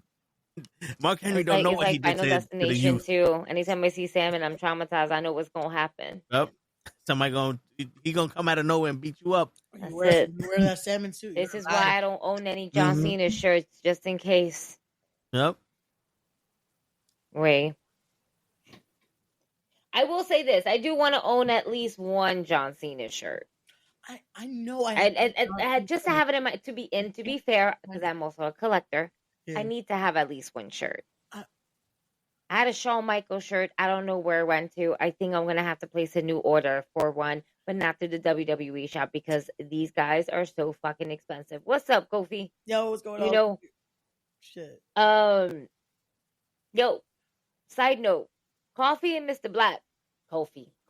I'm thinking about coffee. My bad. See? Coffee. Black coffee. Damn, my bad. That's I'm the thinking tag about team coffee. name. I'm thinking Black about coffee in the I'm building. a little tired. My fault. I'm so my bad. I'm so sorry, bro. Oh, but hey, DJ in the building. What's up, DJ? But Kofi and Mr. Black definitely have a podcast going on. And we can't hear you. Yeah, we can't hear you, DJ. They are doing a phenomenal job. You guys keep at it because your content is funny, and I fucking love you guys. And definitely go on their page, follow them. They got some good shit coming up. So, and how come none of y'all mentioned that I should be on the Knicks helping them out? Wow, that's for another day, Kofi. But you know what?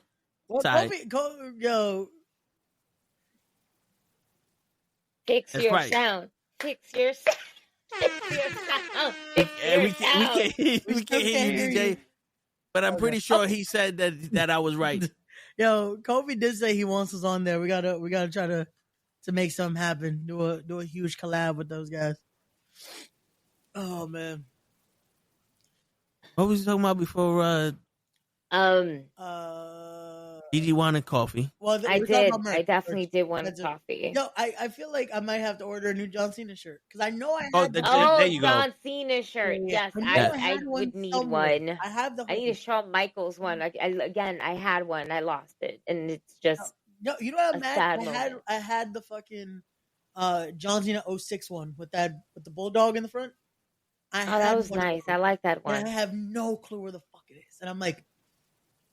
God, I like some of the designs that they came out with Cena, but because I was writing and I hated Cena because I didn't grow up to John Cena. Okay, John Cena showed up very much in the early stages of my adulthood.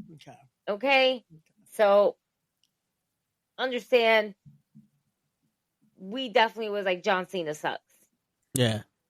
We were always part of the crowd of John Cena sucks. I only like him now because he doesn't come out as often. He's always entertaining now.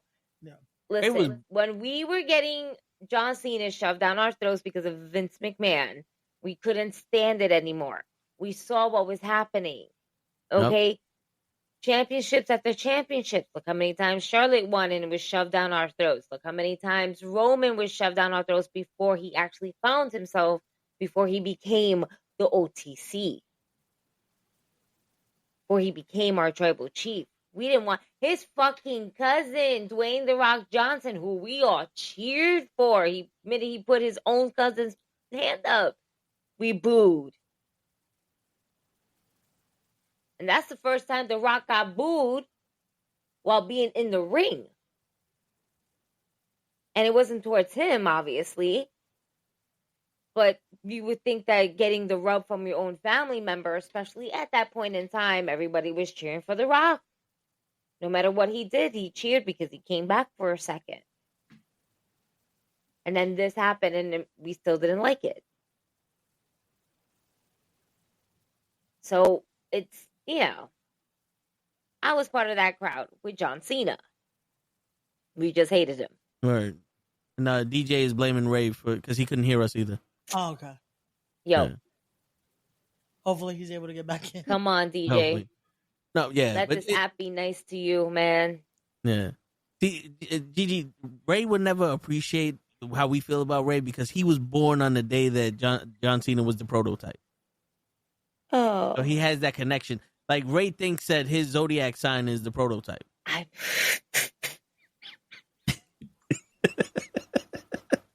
a Cancer. It's in the stars. I'm a Cancer. Ray's aligned with it. That's what it is. He's been manifesting this moment for his whole entire existence. Mm-hmm. Keep manifesting it. It will come, Anything you put your mind to will come true. including thinking that Word. for yourself. Right. Word. John Cena still sucks. That table, I see it broken. And he does. I still like it. I still appreciate it. You know, I expected more from him. I'm just saying. With Cody. That's all. I expected more from my WrestleMania match. That's the thing. It's okay. 17 time. That's all we needed. That don't impress me. Broke the record. It would have impressed me more if you would have put on a better match. It would have impressed me more if he didn't fucking steal Ray's run. Rey Mysterio, he stole that shit from him. Okay, Ray. Listen. Bygones be bygones. It's okay. Ray still ain't recover from that. I think he did. He has a Hall of Fame ring. No, he's a Hall of Famer. He has a fucking heating knife that he rubs on his bicep. There you go. We can hear you. Yay! Yeah, there you go. You know what it was?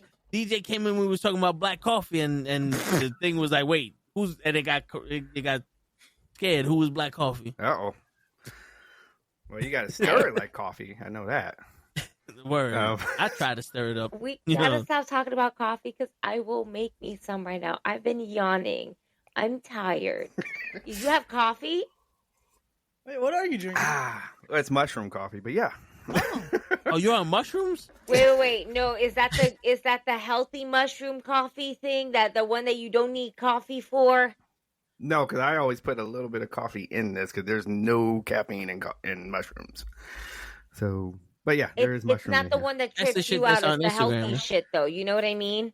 Well, I mean, you don't want me tripping balls on the show, do you? I mean, I want you. It makes it easier for me. I mean, I have. All do. I started to start tripping while I was on the podcast. Why do you think I fuck with y'all so much? I'm waiting for somebody to I don't think, DJ, you should be asking me these type of questions. Because I would have been like, yeah, because I did it, man. Like, oh, do it. One of these days, we're all just going to take one. I was doing really great. I remember that.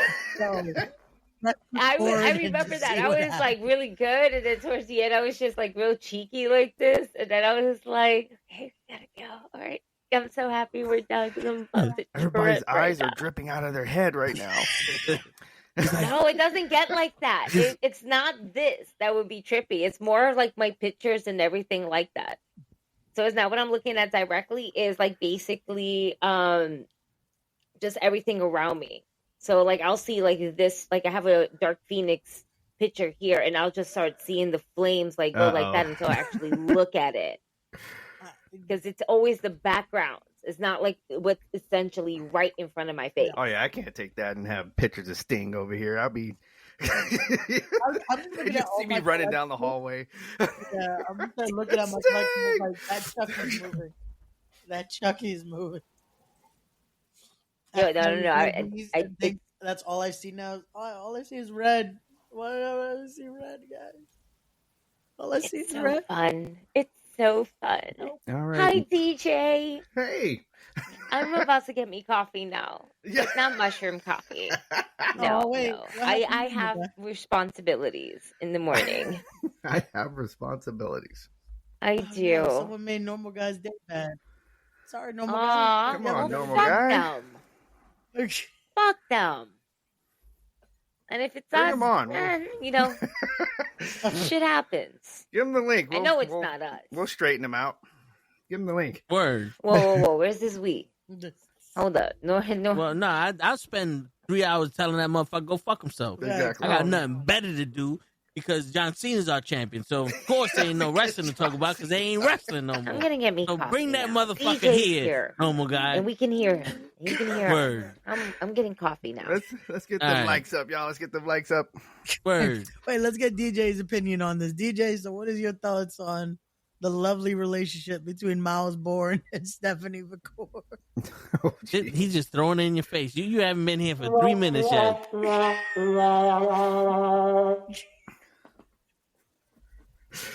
That's racist, Ray. I just wanted to get DJ's comment. I mean, we got enough going on in the world for me to have to get on this podcast and face racism. You know? Word, you know? you agreeing with me about this? Oh my god, that was perfect. I'm glad I didn't leave just yet. Gigi, are you also agreeing that this is somehow racism? I don't know how, but okay. I mean, Jesus. I mean, you're Ray, about to have the. You just said it. I mean, the people in the chat are about to. They're about to go outside and they about with picket signs and everything, Ray. Like, see, that's why you're going away. Yeah. You're just proving the point to be right. Don't do that. You're just making yourself look bad, bro. And it's fucked up, Ray, because DJs where they riot over there. Yeah, we do. They don't got no problem. Yeah, we do. Thursday, we rioted. Like, yeah, we do. All I did was ask the question. God damn. Shit. They'll have you on your picture on a billboard over here, bro. Word. I don't see it.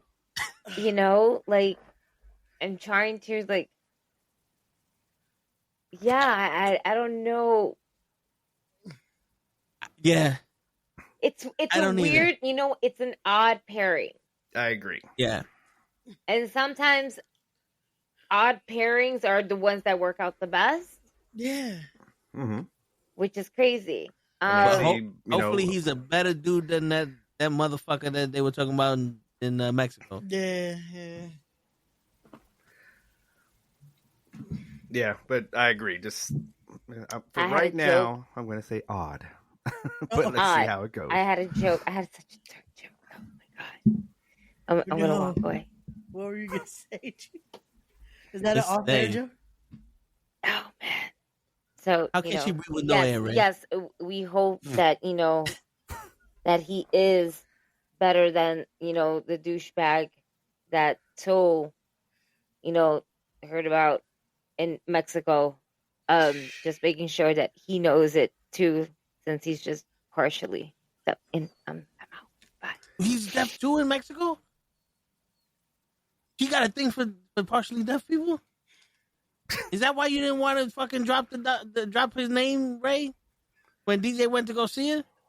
I can't. Because he can hear? I'm sorry. That's now that's body shaming, Ray. No, it's racism and body shaming. That's fucked up.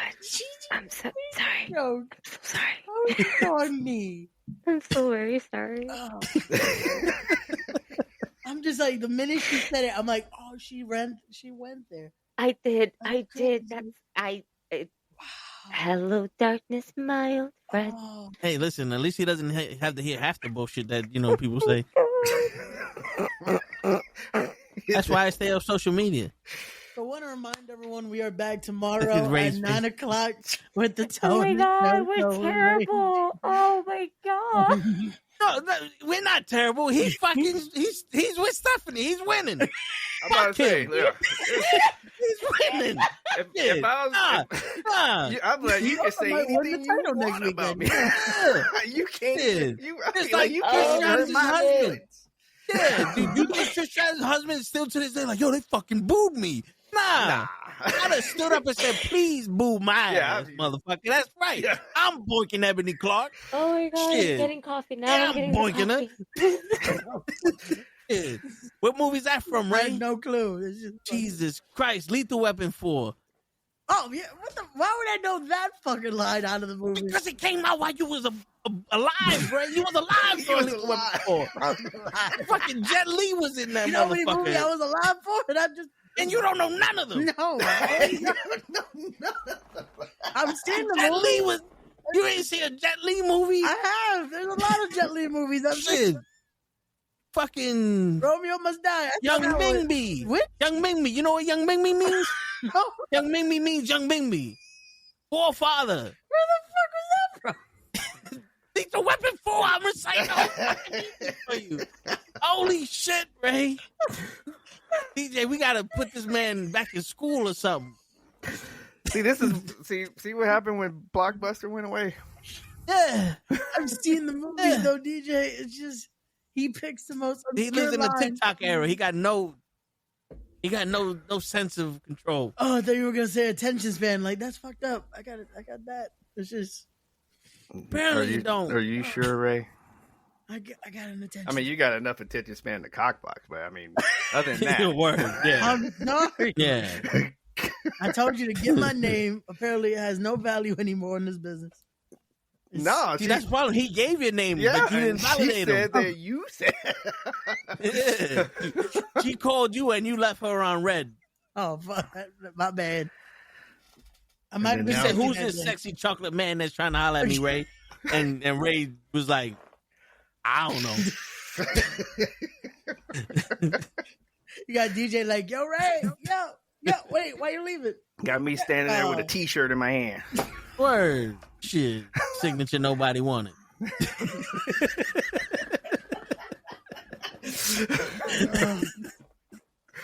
DJ had to sit through a whole Evolve taping for that. Word, shit. And then here's Linux. Oh, the heart wants what it wants.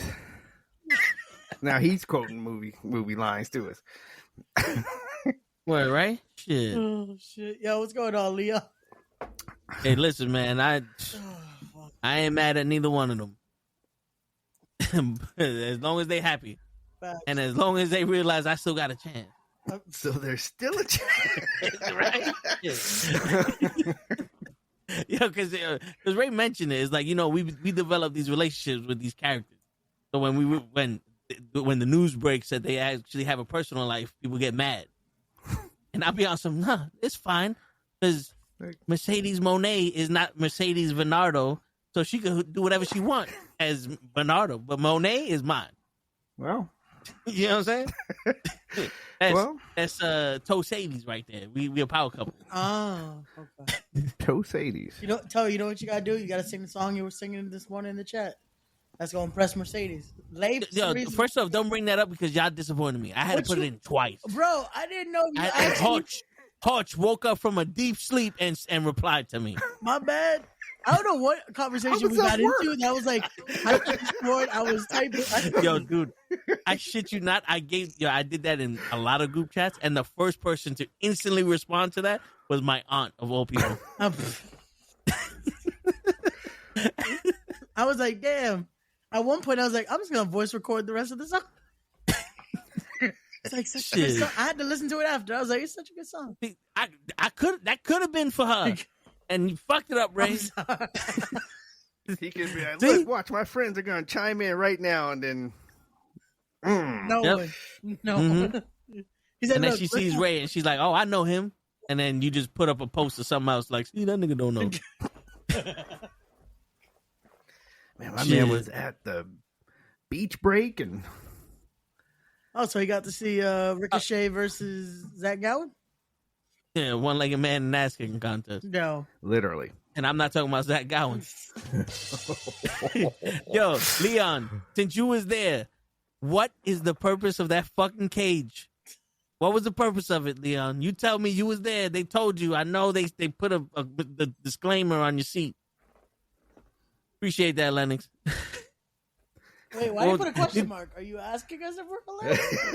Because he don't know. He's like, this shit is so crazy. I don't know what I'm listening. I don't know if I should be laughing or crying. Like, this is what that question. Wait, are you guys trying to be funny? Because if not, yeah, right. It's like, is this crazy? Or are they trying to be funny? Because he saw Casino. You know why that's relevant, Ray? Why? No, I'm asking you. Do you know why that whole you're funny? No, because that's why I amuse you. Good I'm sorry, not Casino. Goodfellas. Yeah, I know. I was like, wait a second, you sure Casino? Because I know what line you're trying to get that. What was the line? Do I amuse you? Am I a clown? You're going with the Joe Pesci line, no? Yeah. Okay. Am I your entertainment to you? Yeah. Maybe he's seen that. I think I seen it. Y'all stay on race kick because it's easy. It's easy to fuck with Ray. These movies, but not be getting the fucking lines that they want me to get. Well, and Ray, like, I mean, see, y'all don't. Ray do stuff, y'all. Like, he don't let that fool you. Like, Ray. Word. What I be doing? I don't so, know. As soon as we off the fucking air, he be saying some shit.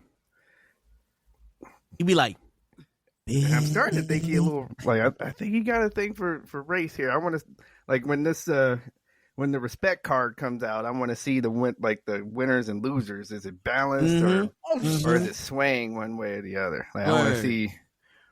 And you also got to go geographical too, because whoever is from a country that's closest to the kangaroos might not win that match neither. See.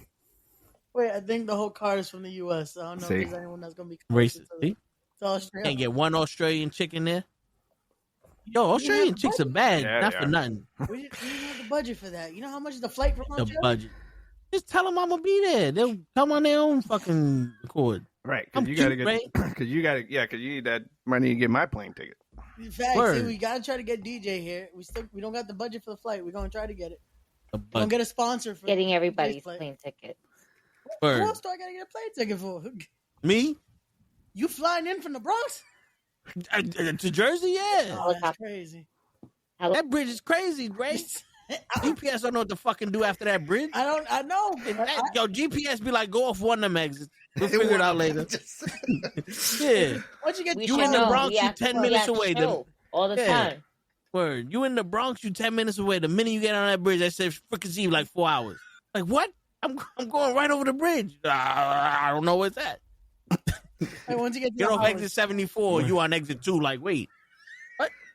And then boom, right down the side, they go exit 74. When the fuck that pop up? Then exit 3 show up. Like, what? Shit. Motherfucker. Well, I guess we got to try to get a budget. If y'all want to sponsor the show, contact us. Absolutely. Today. We might get need that Cash App up there, Ray. Yeah, we're going to put the Cash App up there if y'all want to hit up the Cash App. Right, join the OnlyFans. Yep, we need that too, just in case. Extra monies. Everything at Respect Wrestling. Ray, how many girls you got doing OnlyFans? We can't talk about that on the air. Damn, you got to think about it. Word, he got quiet there. He signed the MDA. Yep. The MDA, the non-disclosure agreement. Yeah. Agreement. Yeah. Did he fuck me up with that? Now I don't know what the fuck to call it. Yeah. I've been listening to the transcripts of this trial. This is the most baby oil I've heard about. Listen. Shit. That sounds we like gonna talk about that sounds tomorrow, like DJ. If you want to get in the episode that we get into. Yeah, that's tomorrow. We're gonna talk about that shit, DJ. I'm gonna send you the link. That, and I haven't heard back from this OnlyFans chick neither. Oh, so she emailed you, but then... yeah, she hit me up. Well, she hit me up. See, that's the thing, Ray. That's why I take the shit so personal, because they come at your boy and they try to riz me. But they ain't got game, and then I show them what game look like. They wait, this is too serious. Real. Word, that's what happens. Like, oh wait, he ain't intimidated by my ass. Absolutely not. Word, and they start going out with other wrestlers, Ray. Nah, shit. That's good. All right, let's get back to wrestling. Right. Ray be putting us off track. Yeah, for real. Me? That's terrible. That's crazy. Terrible. I did that. It wasn't me. Ray got a bigger roster than WWE. Hey, yo.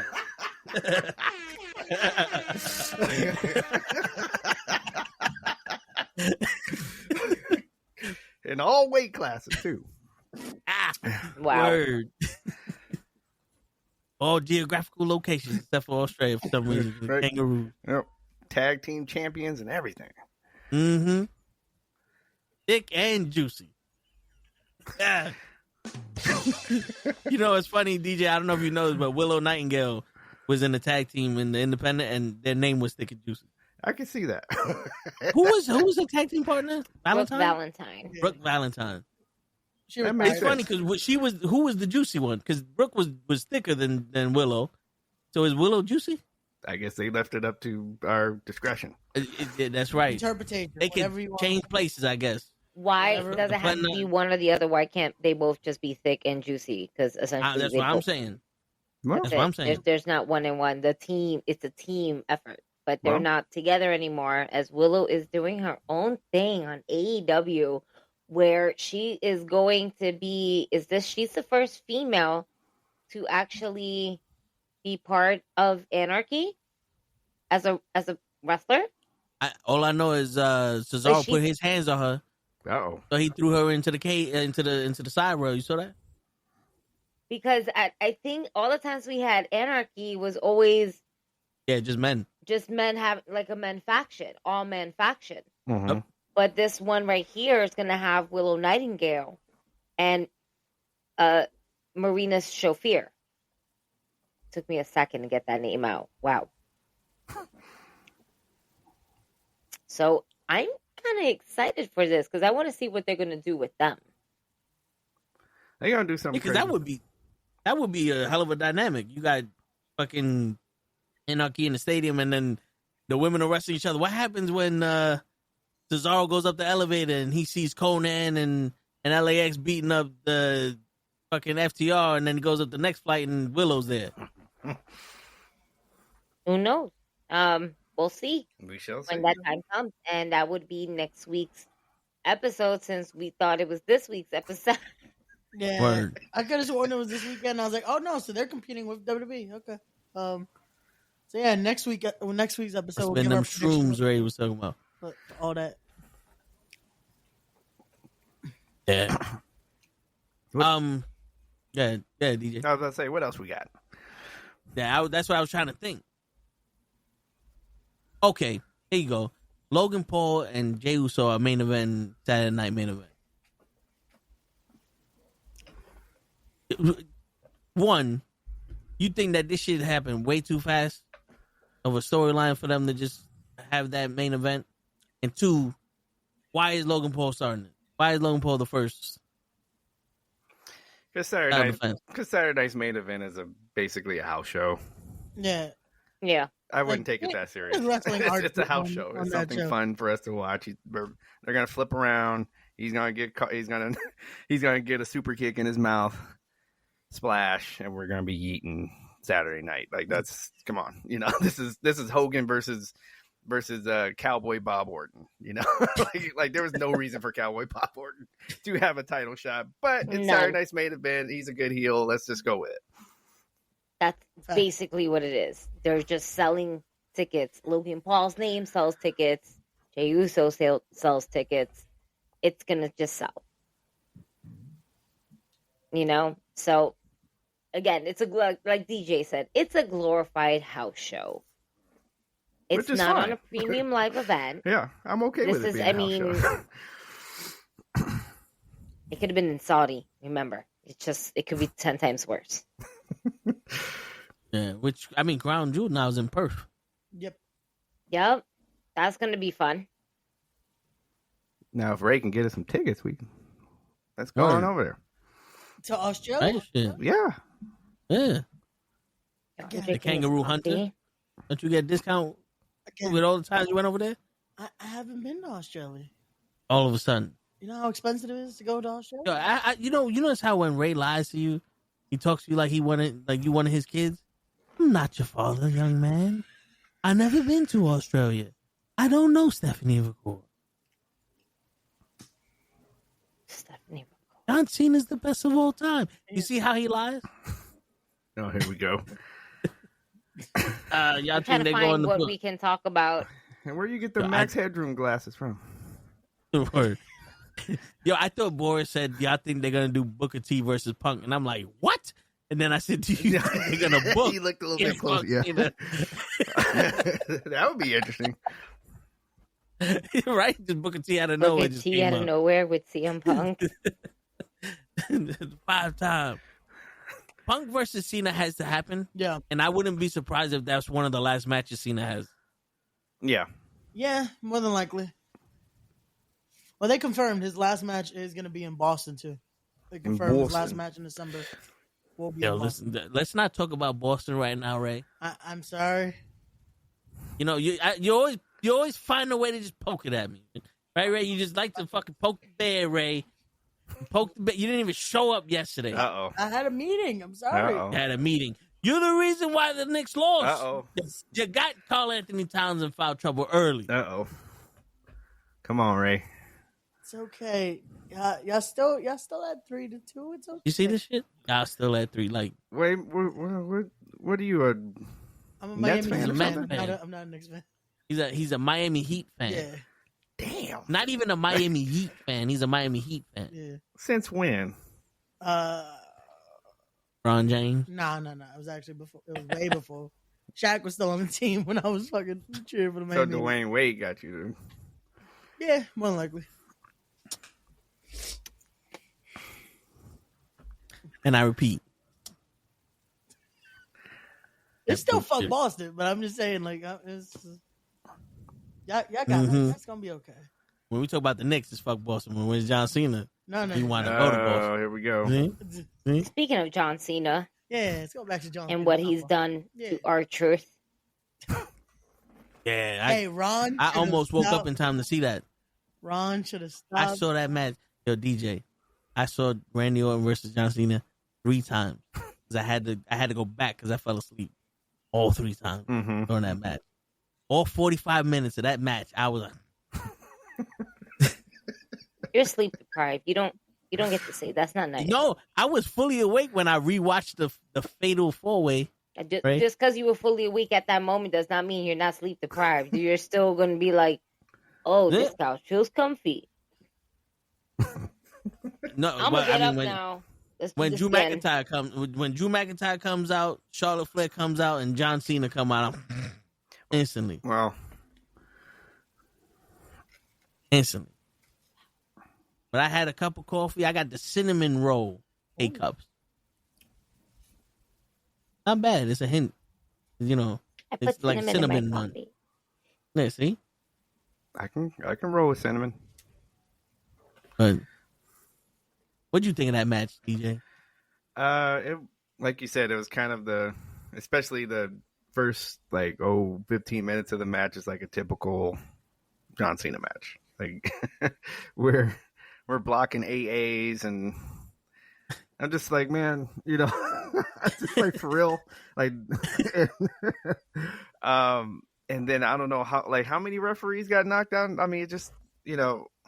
Oh, yeah, it was the one referee and then like 5 people that are the producers. Hurricane, Jamie Noble. But let's talk about the one that's the most important.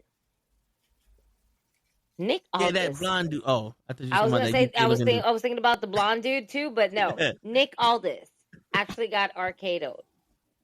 Is this us leading to a possible match between Randy Orton and Nick Aldis? I would have loved to see that at WrestleMania. But I would love to see that at SummerSlam. I'm about to say the Slam is coming up. I don't want to look back into. I wish I could have seen that at WrestleMania. Now I'm looking to the future. That's it. SummerSlam. That could be a dope SummerSlam match. Because the draft is happening soon, right? I keep hearing. But listen, does it really fucking matter if it even happens? What does anybody ever stay on their show? Yeah, no, exactly. That's why I'm like, does it even fucking matter anymore? Is the draft? Oh my god, we got drafted. What if they use the draft to make Nick Aldis a wrestler now and no longer a GM? Oh, that they actually draft him and it's like, well, yeah. Who do you replace him though as a GM? Eric Bischoff and Hulk Hogan, baby. Thank you, Ray. I've been waiting for this whole time to introduce Hogan into the storyline. Nah, I just fuck with you. No, you know it's gotta be Slick Rick. We're back. Get Teddy. Yo, dude, Teddy Long and Ric Flair. Because you get Ric Flair to yell at somebody and Teddy Long to put him up against the Undertaker. In a tag team match. Yo. Going against the Undertaker player. Word. But does it matter who we get to replace Nick Aldis? No, I'm just asking, who do you get to replace Nick Aldis? It does matter because they are essentially as a GM for SmackDown and a GM for Raw. Unless Nick Aldis ends up getting that contract where he's a GM, right? He moves Randy Orton. But Randy still comes around and just fucks with him. And that way it won't be a conflict of interest, so to speak, since they're not on the same brands.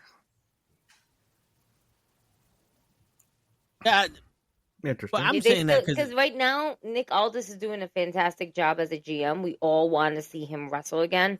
I mean, it's Nick Aldis. Mm-hmm.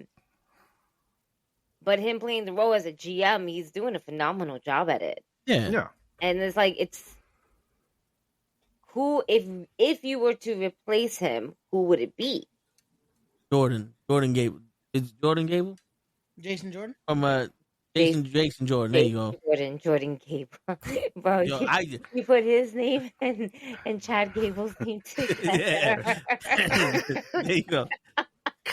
And the ultimate male. Yo. Like these two have combined to create one. That's it. Shit. They got El Grande Americano. They could have fucking El Tango El Gato en los Pantalones. Yo. Not that. The one Jimmy. movie reference I actually fucking got, and I said, don't fucking do that shit. How about Little Jimmy for GM? Right? Little Jimmy. Shit, we can have that anonymous GM come back. Oh, he no. always, he did pretty good. No. The laptop? Yeah, Not the the laptop. No. No.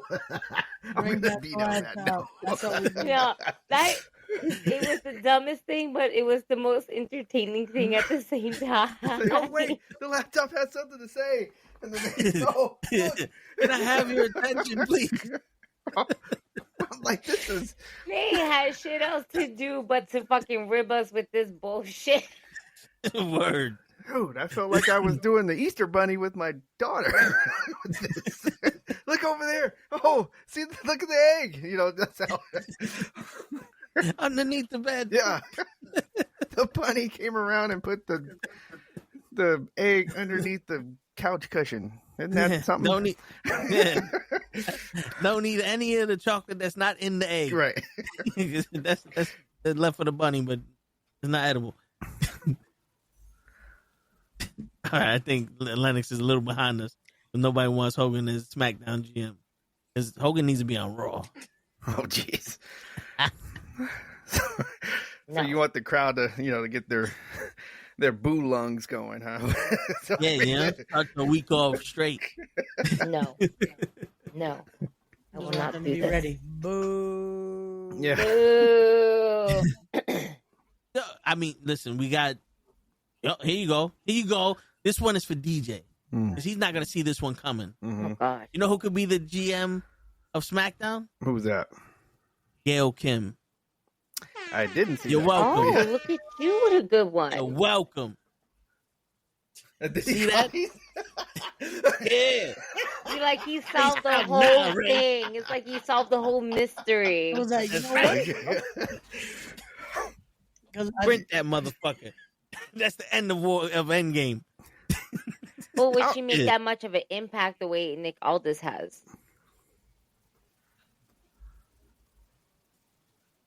I think I want to say the folks that remember Gail Kim, yes. Like for any folks that are watching, they remember who Gail Kim is. I think she would make an impact. For the folks that are a little bit younger, like she's gonna have to, they're gonna have to get acquainted with the character. Yeah. She might even have to do like a couple of wrestling things to remind people of who she is, and then that'll get everybody else on board. But overall, yeah, I think she can do it. Yeah, I think so too. Shit, and then it'll make the women's division a little stronger. But also with the TNA shit, how many people that watch TNA and see that she's gone now? She working in WWE. Their minds are instantly like, "Oh, is SmackDown gonna be where we see Joe Henry? Is SmackDown where we gonna see Homeboy over here?" It's gonna instantly talk about TNA now. His name and he appears. I believe in Joe and Hulk Hogan. That made me not clap when you did that. Yeah, fucking Joe Henry. You said his name. You said his name. Now play the Macho Man. I'm not sure if I had that much confidence in Gail Kim being the GM the way Nick Aldis runs it. And it's nothing. Gail Kim is dope. but to set some type of like the authority that she can have in a sense of way where it kind of delivers more or less how Nick Aldis does. I feel like being that because she is part of the women's division, it's going to come off more catty. Well, the issue is that Stephanie McMahon is the greatest female heel. Because she's the only female that we've ever seen run wrestling, and when she didn't take shit from nobody, we believed it. Mm. Meanwhile, she proved time and time again she was not a wrestler. No. You know what I'm saying? It was just one of those, like, she embodied the empowerment of fucking upper management. Right. So, I mean, if Gail Kim can do that, I think that would be something. Have another strong woman like that. It's just because she's such an accomplished female wrestler. If it's more of a realistic, like, bitch, I'm your boss. Right. And not, I'll fuck you up. Because that's kind of what Nick Aldis has right now. Like, don't forget I'm your boss. And I'm doing this shit as, like, he has that hint of, I can fuck you up, but I'll fire you first. Because, you know, I got that power. I unlocked that stage a couple months ago. I can fire you now. You know, if they do that dynamic, I think Gail Kim would have a good edge. Okay. I can see that. That's one of the problems that when a wrestler is in charge, that's one of the problems that they have. It's always, I'm the wrestler first and not the boss. When Nick Aldis and Adam Pearce are, I'm the boss and I'm taking this role seriously like I am management and I was a wrestler before. Yeah, with like them, if I have to, I'll fuck you up. Yeah, with them, it's almost like they're trying to make you forget, hey, yeah, we know what we're doing in there. Yeah. But just remember we're management. Word. It's like when Samoa Joe was Regal's assistant. That's like, just give me a reason. I can touch you. Word. Like, Austin. Please hit me so I can defend myself. That was good. Yeah. Did that lady ever recover from that, she dislocated every bone in her body, right? Let her tell it. Yeah. You're right? It was a traumatic She experience. needed a bacchiotomy after. Word. Spinal. No, but yeah, Austin was saying that there was a throttle problem with it. Well, you saw, you probably saw the videos where he was just trying to get on the ramp and he was crashing all over the place. So yeah, he says it's a throttle problem. I think it was a Steve Weiser problem. That's just me. Yeah, that and they bought the wrong 4-wheeler. Mm-hmm. You get that 4-wheeler that goes maybe 20 miles an hour max. Yeah, you'll be all right. You don't need one that goes 80 miles an hour going down the ramp. You'll be all right. 30 miles an hour looks fast when you're going 15 feet. You'll be all right. Yep.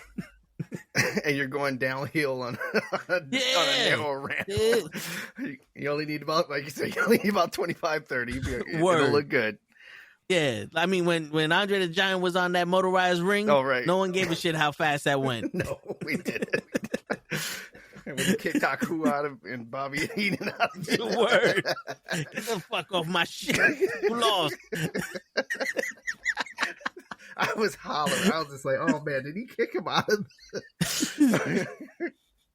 Yo, we was watching some of the greatest things of all time, and it was Andre and Princess Bride, where he threw the boulder at the Greg Pirate Roberts, and they had the one-on-one fight. Yeah. And I told Lay, I was like, yo, not for nothing, legend has it that accent that he spoke and came to him naturally.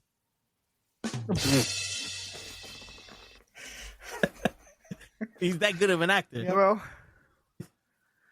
I mean, when you when you watch What About Bob, Bill Murray did a good job of playing a crazy person. So you wouldn't think, that he would show up to a bar randomly with the Wu-Tang Clan and whatever you ordered, he just gave you a shot of tequila.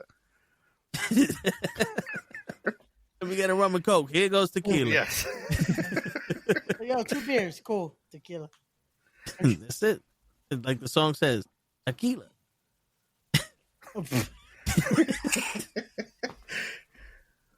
Shit. But no, but yeah, Ray's too young for Princess Bride, so I don't think he knows what we were talking about. These youngsters, these YNs running around here. Word. Wow. Not Yep. Not DJ calling me the one. That's crazy. Damn, you saw Ray was about to be like, oh, DJ's using my vernaculars and all that. He said it. Oh, crazy. In a complete sentence, he said it. That's terrible. Yes, I'm sorry, y'all. I'm just over here trying to go through wrestling news to see what is actually going on because everything is out the window in my brain right now.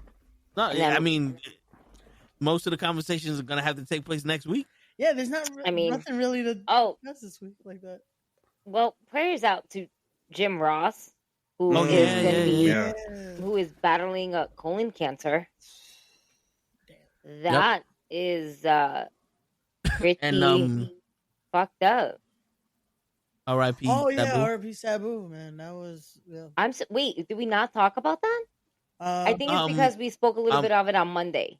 But also with the connection to Joey Janela and the stuff that happened with that company, I don't think Ray wants to get into it. Yeah, because there's such controversy right now because everyone. Yeah, there's a lot of controversy about that last match, and to be fair, there's a lot of talk about it online already, where it's been said, his knees were not giving him the movement that was needed.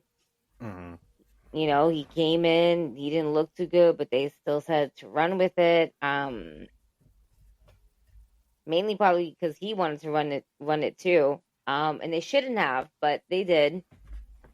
And, it's just a really shame that was how it went down. We seen all this shit. We read a lot of shit online afterwards. So it's not like it's hidden in a sense of way, being that it's already out there. I'm just kind of. But it's a fucked up situation that right now all we're getting is hearsay and they said this and they said that and this until we get the actual report. Yeah, that's all we're basically going off on. And right now, as we're live, RVD and Taz are on a podcast live. I want to hear what Rob says.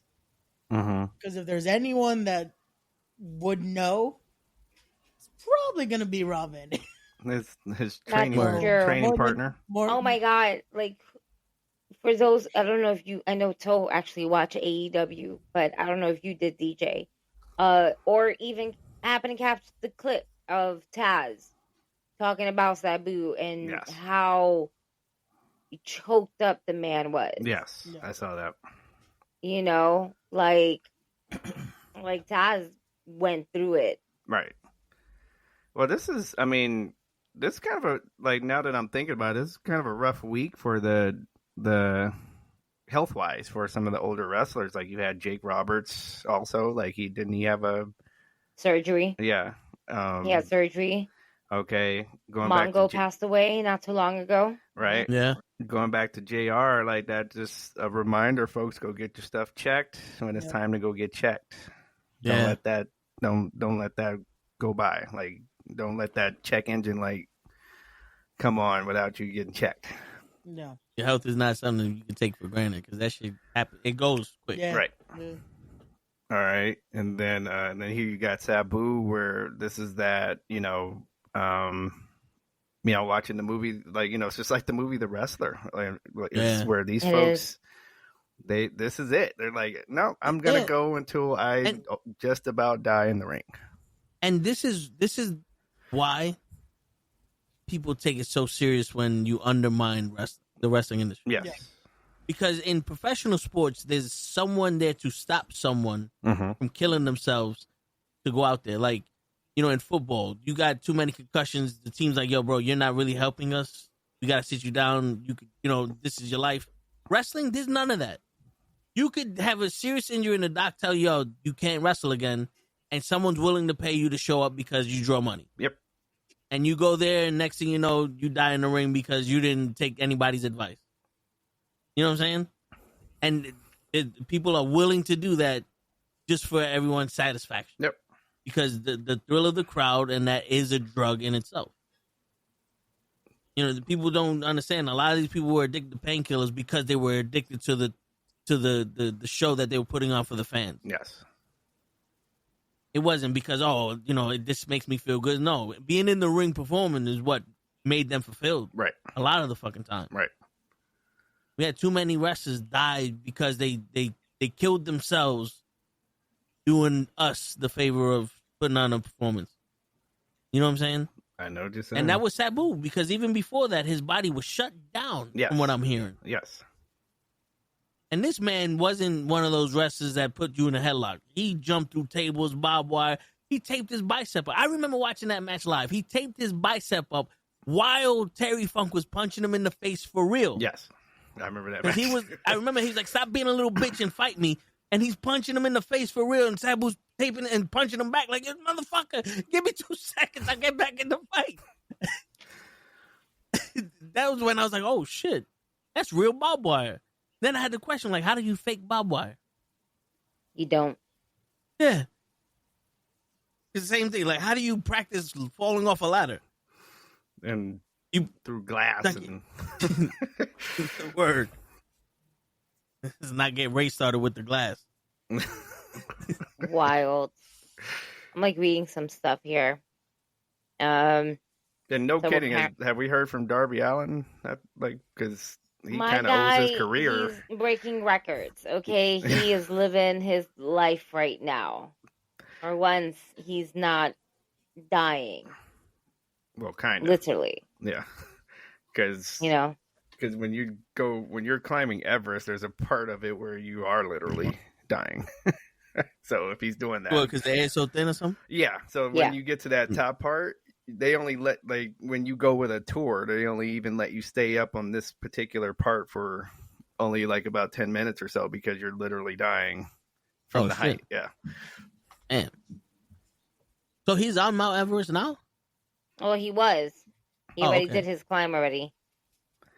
Oh, okay. Yeah. So he should be like, he owes his career to Sabu. He should be.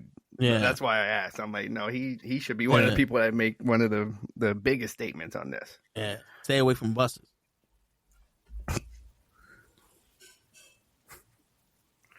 Especially New York City buses. Nonetheless.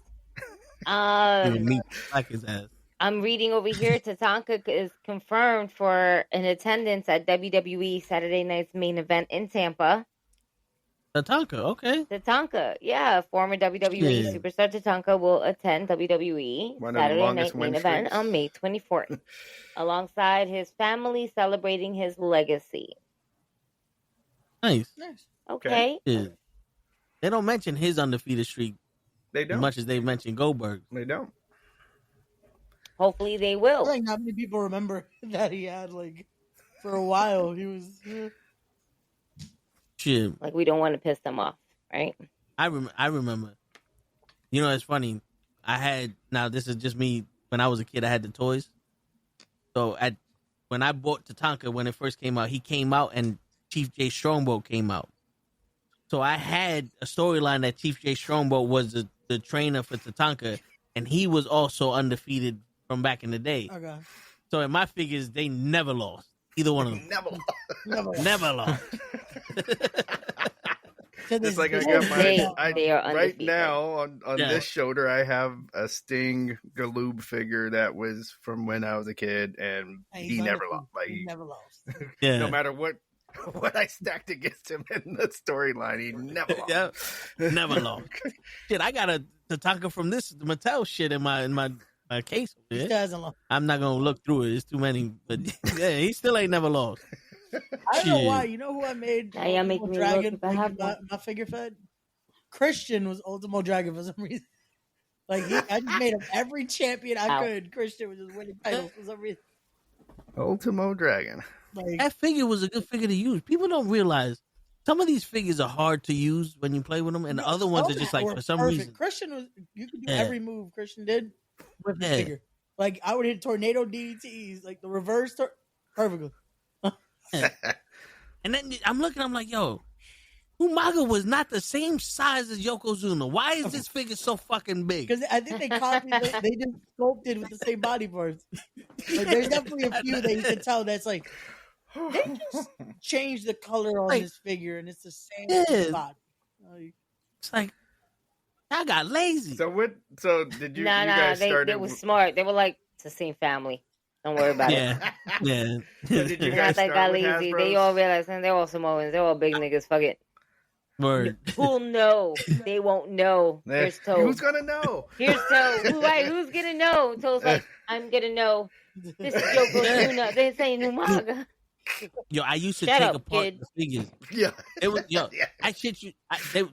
When they had the Jack specific ones, they had the model for the chest that one of the pecs would have like a triangle in it, so you can't close the arm fully. I would take apart that chest and replace it with someone else's chest, just so I can close the arm. So I literally made my own figures with the figures that I had because I couldn't use them. I took a Cody Rhodes figure. I took the head off of a Ric Flair figure that I had from a WCW toy. I put it on that one because the Cody Rhodes was green and yellow, and I had my own WCW Ric Flair. Look at that. There you go. Dude, I was doing some shit. But to answer your question, DJ, I had those solid rubber figures. LJNs. One Man Gang and Hogan, and they were just in fixed position. Yes. LJNs. Those were my first figures I had. That's the same. Them and Remco's were my first ones. Yeah. Mine was Hulk Hogan. The Hulkster was running wild in the 80s. No, he was. And I had a whole Christmas where my parents got the ring, Hogan, Iron Sheik, like the whole first series, basically. You bought that as an adult, Toe. Yeah. I bought that on my birthday. Right, you bought that as an adult. Not a childhood. It wasn't that. Let it go. That wasn't childhood. I can afford that shit as a... No, because literally, I didn't care about the shirts. I wanted the toys. Because to me, it was like, I walk around with a Hulk Hogan shirt. Fine, I got the toy. I got Hulk Hogan in my toy box. I'm living Hulk Hogan's life. He's body slamming everybody. What the fuck's your shirt gonna do for me? Like, that's how I thought as a kid. And I have both the 12-inch figures too. I had the Roddy and the Hogan because it's like I need something. Like they gotta. Yo, believe it or not, my favorite figure. How much I missed he was the WCW. Remember when they had their rubber figures? Was Vader? Where he's just standing there like that. That was my favorite figure for some reason. Because you can do everything Vader does with that figure. So. Oh man, it was the imagination you had to have to put on a match with someone that can't move, and he's like this. Yep. Oh, beautiful. Let's see, Ray always had video games. I got sport. Yeah, Ray had figures that moved. Right. Remember, like he could move the arms and legs and shit. Our shits was stationary, Ray. We had to get the Conan figures to play with to be the wrestlers. Remember that shit? Yes. That and the thumb figures. I even put Masters of the Universe in the Fed. I'm like, these guys can go. I had a Sergeant Slaughter fucking G.I. Joe figure, and I used that motherfucker. Yep. No, yeah, mine. I was looking now. I was like trying to find the package. Yeah, it was Jack's. Those were my first. Jack's, okay. Yeah, I remember that. Oh man, you remember the first like huge ring they had? It was the WWF ring, and then they made the Raw ring. It was like this big ass plastic ring. Right. Once I bought that, no other ring felt like it was worth it. Yeah. Those little shits that they gave you. Right. It's like, this ring's too small. I need a big ring. Now that's why I only get the fucking it's over here. I only get the fucking official size. Oh, you get ring. the official size ones. I got that motherfucker right there. Yeah, and I got the Nitro ring. It's still in the box. Like, it's still in the box it's shipped with. I didn't take it out yet. I got some over there, the Nitro ring. I got the WrestleMania 31 one still in the box. Oh, nice. Yeah. Shit, I'm a collector, right? Like, I just read something. These are the last ones I bought. I haven't put them in my box yet because I'm too lazy to pull it out, but boom. and I got this for my birthday, so don't say shit. My cousin who don't watch wrestling saw him. He's like, "Yo, is he on WrestleMania?" I got it for Christmas. I'm sorry. Yep. And then the guy that could beat Ric Flair, right? Yeah. That's why you got the figure, man. You believe it. You know he can beat Ric Flair. Yeah, I got that one over there. You got Muda? No, I want to though. Yeah. So I got a Muda over here. And the Hogan, the Rock with the people like that, the newer Rock with the Muhammad Ali belt. Yeah, I gotta buy figures again, man. I haven't bought figures in years. Like, there we go. Hey. Nice. Mean Mark. Nice. And Thunder Lips. I would wake up and my brother would go shopping and he'll go to Target and be like, "Yo, I found this," and just throw this shit in my room. Like, "Yo, I'm about to keep Thunder Lips in this motherfucker right here." Shit, I even got the up there next to the lightsabers, right? There you go. Next to the lightsabers. Dude, still to this day, people are like, "Yo, what do you want for Christmas?" And they got those apps now. You can just put shit on there. Right. Dude, I have like 50, 60 fucking figures. And people look at me like, "Are you serious?" Like, yeah. Yes, I'm you don't want nothing else? No, I can buy pants myself. Exactly. I'm good. Get me the figures. Because Ringside Collectibles keeps sending me emails.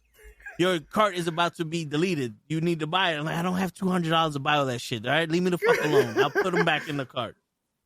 Just save my shit. Don't sell them. I felt that. that. So, yeah, no. Figures is life. Figures is definitely life. So I'm reading something here. All right. Oh. Right. And this is what I'm reading. WWE reportedly planning major match for the Money in the Bank Premium Live event. And a WWE Championship match between John Cena and CM Punk is not planned for the upcoming Money in the Bank event, according to PW Insider. I guess Punk decided to declare on Instagram that he's coming for Cena's title, but it's not part of their creative directions. But then I can't wait to see Toe's face for this. But what is also being reported is that Travis Scott may appear at Money in the Bank, with discussions underway for a possible tag team match, teaming Scott with Cena. And, ready? It has been, Travis Scott has been training with Booker T in Texas. So Bad Bunny with CM Punk? Nope. Hey, Toe. What was that action figure you got for Christmas? Ravishing Rick Rude? Nope, not that one. The one with the blonde hair. Jimmy Where there's Uso? adrenaline that's running in his soul. Hulk Hogan? Thunder Lips is coming back. Thunder Lips, the ultimate male versus the ultimate meatball, baby. Fucking Cody Rhodes. Whoa. That son of a bitch. Cody Rhodes and Bad Bunny? There we go. No. Nope. Right. We're not. We're not lucky enough to have Bad Bunny blessing us because Bad Bunny is doing his tour. Muda, right? Muda's gonna be It's here. Muda. It's Sting. definitely Muda. Muda and Sting. Muda and Sting. Apparently, We had a hell of a tag team back in WCW. Word. Apparently, Great Muda will be at SummerSlam, according to Sonny-Ono. Oh, see? So there's a chance. I don't know what Great Muda is doing, but apparently Great Muda and the Ultimo Dragon will be at SummerSlam for some reason. I'll take that. Oh. He's always good to watch on TV. It's all right. Yeah, you guys. So, if a match happens, Cody Rhodes is basically being floated as the potential opponent to continue their WrestleMania storyline. Gotcha. So it would be a tag team match with Travis Scott, John Cena versus CM Punk, and Cody Rhodes. And they kept Cody Rhodes off air for a while. Yeah. So it's only bound to happen of him returning. I'm sorry, Toe. I know it's not what you wanted to hear. But it's crazy because you would think that CM Punk or Cody Rhodes can take on Cena and Travis Scott by themselves. Like, you're going to put together Ray's dream tag team of CM Punk and Cody Rhodes to take on Travis Scott. Because we can't see the other guy. But think about it. Like, that's just for the fact that sounds disrespectful in my head, I'm kind of cool with it. I'm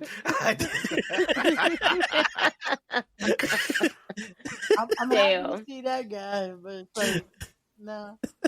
I'd like to see Bad Bunny. I want to see Bad Bunny. That makes more sense. That's like when you got Karl Malone to wrestle Dennis Rodman. Exactly. You know, you didn't get the big, like, fucking Paul White to team up with Diamond Dallas Page to go up against Dennis Rodman and Hogan. Like, what? It should be Bad Bunny and Cody Rhodes. That would be Karl Malone was actually decent, too. Yeah. Mm-hmm. But no, and Hogan made Jay Leno look like a star. But no, Bad Bunny got to do his score. I thought the music director should have been in the match, really. Word. Dude was yoked. I was like, wait, he should be in the match. Shit. I'm surprised they kept away from his nose. It's a big, no, his chin, I'm sorry. Some big ass chin there, yeah.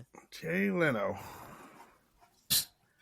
And that was Hog Wild too, right? It had the freaking motorcycle. Which, I didn't realize that shit was free. Yeah, if you were at the rally, you just go. Yep. Which, in hindsight, was like, that's kind of stupid. You gave so much shit away for free. Like, Hogan and Goldberg was on a Monday Night Nitro. Yeah. Mm-hmm. Like, that could have sold out. But weren't they in the dome though? Weren't they in the Georgia Dome for that? I think so, yeah. So they just didn't get pay-per-view money, but But that was that attendance. I know they liked that gate that they got. But that was kind of like dropping the ball on Hogan and Flair for WrestleMania 8. All I'll say to that is, before that WrestleMania, I went to a house show here at the LA Sports Arena, and the main event was Ric Flair versus Hulk Hogan. And it was even as a kid, it was a horrible match. I was bored to death. Yo, DJ, not for nothing. Yep. I had the Nissan Coliseum tapes, and I saw a match like that, and it was literally Ric Flair just going after Hogan's knee. Mm-hmm. Exactly. I remember that. Exactly. Yeah. And then he makes the comeback, and then that's it. And it's just like, dude, this is boring. Like, that's why I think they didn't do. Yeah, they're like, we can't have this at WrestleMania. We cannot do that. I would like to believe that they would have turned it up for WrestleMania. You know, it's Ric Flair and Hogan. WrestleMania. I know, but I don't think they wanted to roll the dice on that. It didn't help that they had Papa Shango come out only. Mrs. Mark, like he missed the timing on that. Did you hear him talk about that? Yes. He blamed Gorilla Monsoon with that one. There's a show, like a card show coming up here, and he's gonna be there. So if I can catch one of these Godfather figures, I might have to go say what up to the pimp daddy. Word. And take a picture saying, "Pimpin' ain't easy." Word, get aboard the whole train. That was one of the, like, I thought they had one of the their entrance, like when people talk about folks that had entrances where they had the actual artists bring them to the ring. Underrated. There was a WrestleMania where Ice-T, like when he did the Pimpin' Ain't Easy song, came out with 2000, right? Yeah, and they were just like, I was like, wait a minute, you know, Pimpin' Ain't Easy, man. Pimpin' Ain't. Yo, he had that big ass fucking fur coat on too. That killer. Yes, $20,000 alpaca right there, right? You block that shit. Yeah. You don't like that. You block that shit. Word. Is that from Ray? That's got to be one of the most famous lines in the history of movies. I will give you the man who said it. Okay. Denzel Washington. That made it worse. Fuck yeah, because now it's like... Look at Gigi's face. I think Gigi knows who said it. What movie that's from? Oh, back. Yeah. Gigi got the look like, I think I know. Gigi, what is it? Okay, so you read my face wrong. Oh, she must have read something else then. Yeah. You read my face wrong. I'm like, no, I gave that look because I honestly, like, I was listening, but I wasn't listening. Like, something was registering. It's not me, it's the weed. And I was talking about my mushrooms, and here's right over here. Yep. Listen, no, I sidetracked because I was reading something. I was trying to figure out, okay, after this, what would be next, and then I just went on IG, and then it was the first post that popped up to me, and after I read it is after that comment, and it was kind of like perfect timing. But the face just made it very like... It did. Because it looked like Ray. How do you not know? What this look? I only got one movie quote. You only get one, goddammit. All right? Like Spider-Man. You only Everybody get gets one. Right? So it was American Gangster. Right. Oh man! Oh, you did tell. He said Denzel Washington. I heard that. Yeah. I didn't hear nothing. No, yeah. The quote was that $20,000 alpaca. You blocked that shit. Yeah, I would still not. American Gangster was not going to my head. I was like, they didn't say that in Training Day. No.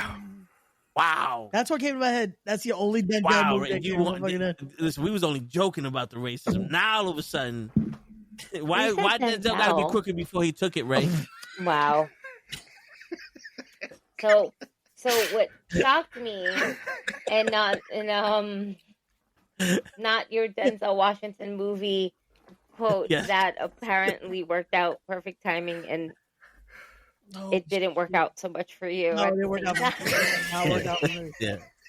But fuck. Nikki Bella to pay Artem, her ex-husband, basically $200,000 plus $3,500 monthly child support in finalizing divorce settlement. Wait, 200,000 a month or 3,000 a month? No, so it's a no. settlement of 200,000, and then plus monthly. Yeah. 3,000. Yep. Wow. Plus 3,500, 3,500. Wow. One more for the bad guys. Right? Shit. Now, here's the question. You know how people like, oh, what's the point of getting married? Did you really want to get a divorce? Could you not have worked it out? No, but I don't know what, that was the one that was abusive to He was her? abusive, yeah. Okay, so, well, damn, that's even worse now. No wonder you had that look on her face. Now I'm not getting. Like, wait a second. Who is he? What in the relationship? did we not hear about? Yeah, because the fact that he's getting that much of a settlement. Yeah, there's something else. Well, listen, but it could have been that those allegations of abuse were thrown out of the court. Yeah, no, that's so there, but there has to be something else. Or something else, yeah. There's something that we did not get to, not to say get to here. It's not really in your business, but nothing that was kind of like leaked out. Yeah, we weren't privy to. Because remember, we stop. That was leaked out by many witnesses and people taking stands, and there's a whole documentation for that other document. Imagine, not for nothing, really quickly. Can we go ahead and appreciate? What are they called? They type all of this shit up. The stenographer. Yeah. There you go. Can we appreciate this person for keeping their composure while listening to the most juiciest shit and typing all of this shit up and just being like, no, you know, because if I was one of them, and then I rubbed it on his nipple. What? Like just what? You know, you did what? You know what we have to give it up for? A fucking officer that has to put all these bottles of baby oil as Exhibit A. Yo, like, because you legit have to follow that. Like, in order for you have to fucking. So I can only imagine of having to count every single trace. Yo, dude, imagine being that juror in the jury, just like, how long we got? How many celebrities coming? Right. We're like, yo, wait, this is grand jury. Nah, it was supposed to be 4 weeks. We got 372 celebrities, and not even talking about the 4,000 workers that he abused. This man needs to go to jail now. I don't give a shit about the rest of the case. He's guilty. My job only pays for a week. Damn it! Word. I don't have time to listen to all this. Yeah. Y'all motherfuckers want to talk about 6 to 8 weeks before I get this fucking check. Then turn around and be like, and then y'all don't expect me to talk about the crazy shit that I hear. Yeah. You know, I'm traumatized right now. I thought your Final Destination 1 and 2 got me fucked up. This shit, I'll never recover. Word. I'll never recover. Now, I'm still sitting here trying to figure out what does that do to your nipples, bro? Like, I know, like why? No. Wait a minute, stop. But can we talk about his Tootsie Roll size? Yo, I was like, wait. I didn't hear this. No, bro. He got a micro penis? That's why he's on a Tootsie Roll. How you raping people with a small wee-wee?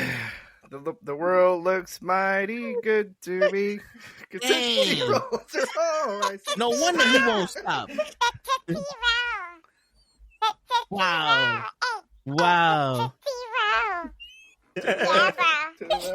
To the right. My man is out here like this. Hey. Dude, man said, I thought I told you that we won't stop. About to come back. Watch, it's gonna be on the top 10 again. Like it's gonna come. Yo, we're gonna see the 69 boys again. It's gonna be great. Missy Elliott gonna change that Minute Man shit. Bro, there was a meme. There's a meme going around, and it said like, what you see is like, you know, that whole transcript, and then it said Tootsie Roll, and it has 2 average size Tootsie Rolls, not the small ones, but like the long. Average, long, I don't know. Yeah, that shit is hilarious. Wow. Man, that's crazy. That's so funny. All I heard was about the nipple shit. If you write Diddy Toot, not even, you don't have to write Tootsie Roll. If you write that's T-O, the PG part of the. So the nipple thing is PG compared to. Shit. That shit. We got a small wee-wee.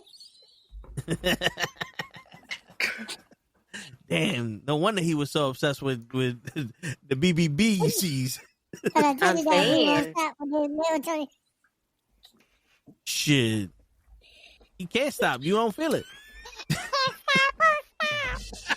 That's why that dance came out. Word. Overcompensating. So that's what they be missing.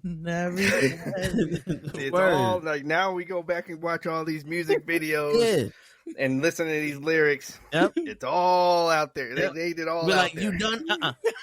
Yeah. So that's why he's putting that song. I'm coming home. Yeah. That's it. It was 2 seconds later. It's like, oh, that's it. Are you in yet? Don't worry about it. Word. Shit. That's why they said more money, more problems, because all these girls watching. Right. But you can't do nothing Like, with damn. More people seeing me naked. More money, more problems. Word. Shit. Holy Be like, shit. I might not have the biggest one, but I could hire somebody. They straight get surgery to make it bigger. Yo, you got the Alvin and the Chipmunk voice right now on your mic. Tootsie Roll. It's tiny. Yo, Very but tiny. you know what the Not crazy much like? yammer. Very No. tiny. No yammer to that one? Nah, the yammer's on his nipples. Oh my god, yeah, it was. Yo, but I've heard about the surgery to make your shit bigger. I don't think it's worth it. No. Because you can't. Don't they you take can't like do nothing skin off for your a thigh year. and all that shit? Well, from what I heard, there's a vein that they cut Mm-hmm. that allows it to go like an inch more. This is for like micro penises. But the thing is, the healing time is a year. So you can't have sex or do anything for a year for it to heal. And you only get like an inch or something. And that's just like for micro penises to try to be at least average size or a little less than average. So you do all that for nothing. Damn. Oh, that's for even smaller wee wee. God damn. Like, or painful wee wee. That means you're gonna tell her. So that means you're about to tell a woman, "Oh, I had enhancement," and she's still gonna see the enhancement. It's like, She'll be like, where? This, and now I got this. So really quickly, I'm not gonna get into too much detail, but literally, it's that. Yo, she still got the. I gotta put my shit on too now. Fair-skinned penis, which appears to be the length and girth of a large Tootsie Roll. Jane Doe recalls feeling relieved when she saw defendant Cole's penis because she knew it wouldn't hurt as much as... Hold on. I need that voice off because I didn't understand anything but Tootsie Roll. He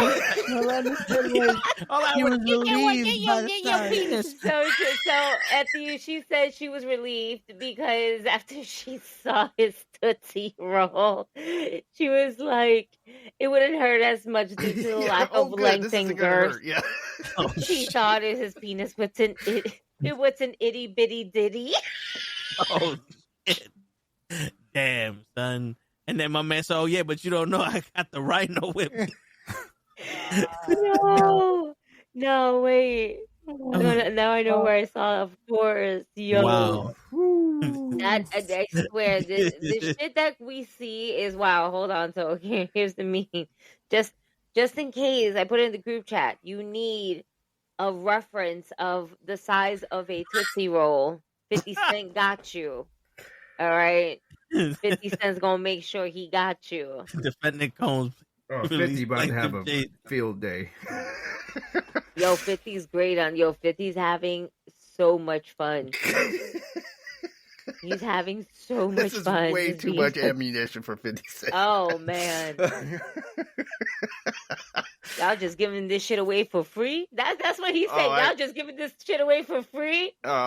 Wait till Saturday Night Live. Oh, Yo, man. Please tell me that that's a real testimony. Or is that they just made that up? No, that's real. Wow. I mean, not the picture of the Tootsie Roll. I mean, yeah. You know, but that all that word for word is yeah. It's public files to see. So even if he gets, so she's making sure, like, even if you get away with this and you get out, this is what people this is what people are gonna remember. So now in the dictionary next to Tootsie Roll is gonna have a picture of Diddy's face.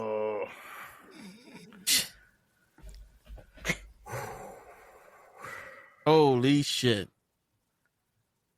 They're gonna be called Diddy Rolls. That's what's gonna happen.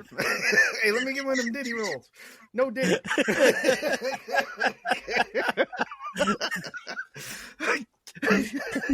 No one's gonna be able to reach for a fucking Tootsie Roll. I'm gonna get it without being like, wow.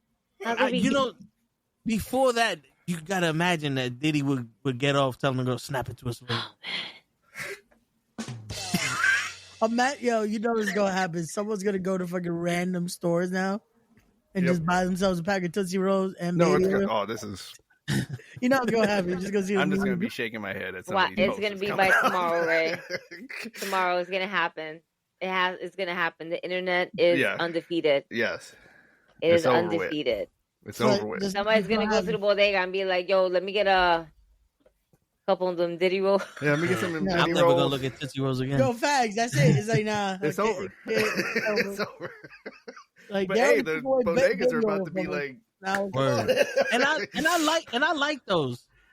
Hey yo, you can't say those things like that out loud, bro. No Diddy. You can't do that. No Diddy.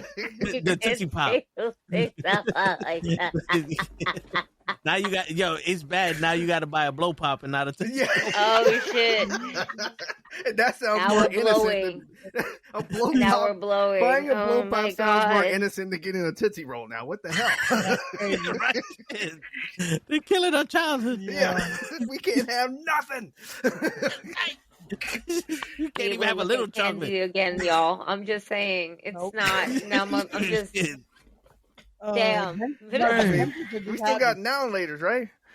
Golly laters, we can still. Maybe not later. Well, shit. Yo, but that's crazy. Yo, imagine there's the girl just eating a Tootsie Roll for no reason. Like, oh, so you like little peanuts?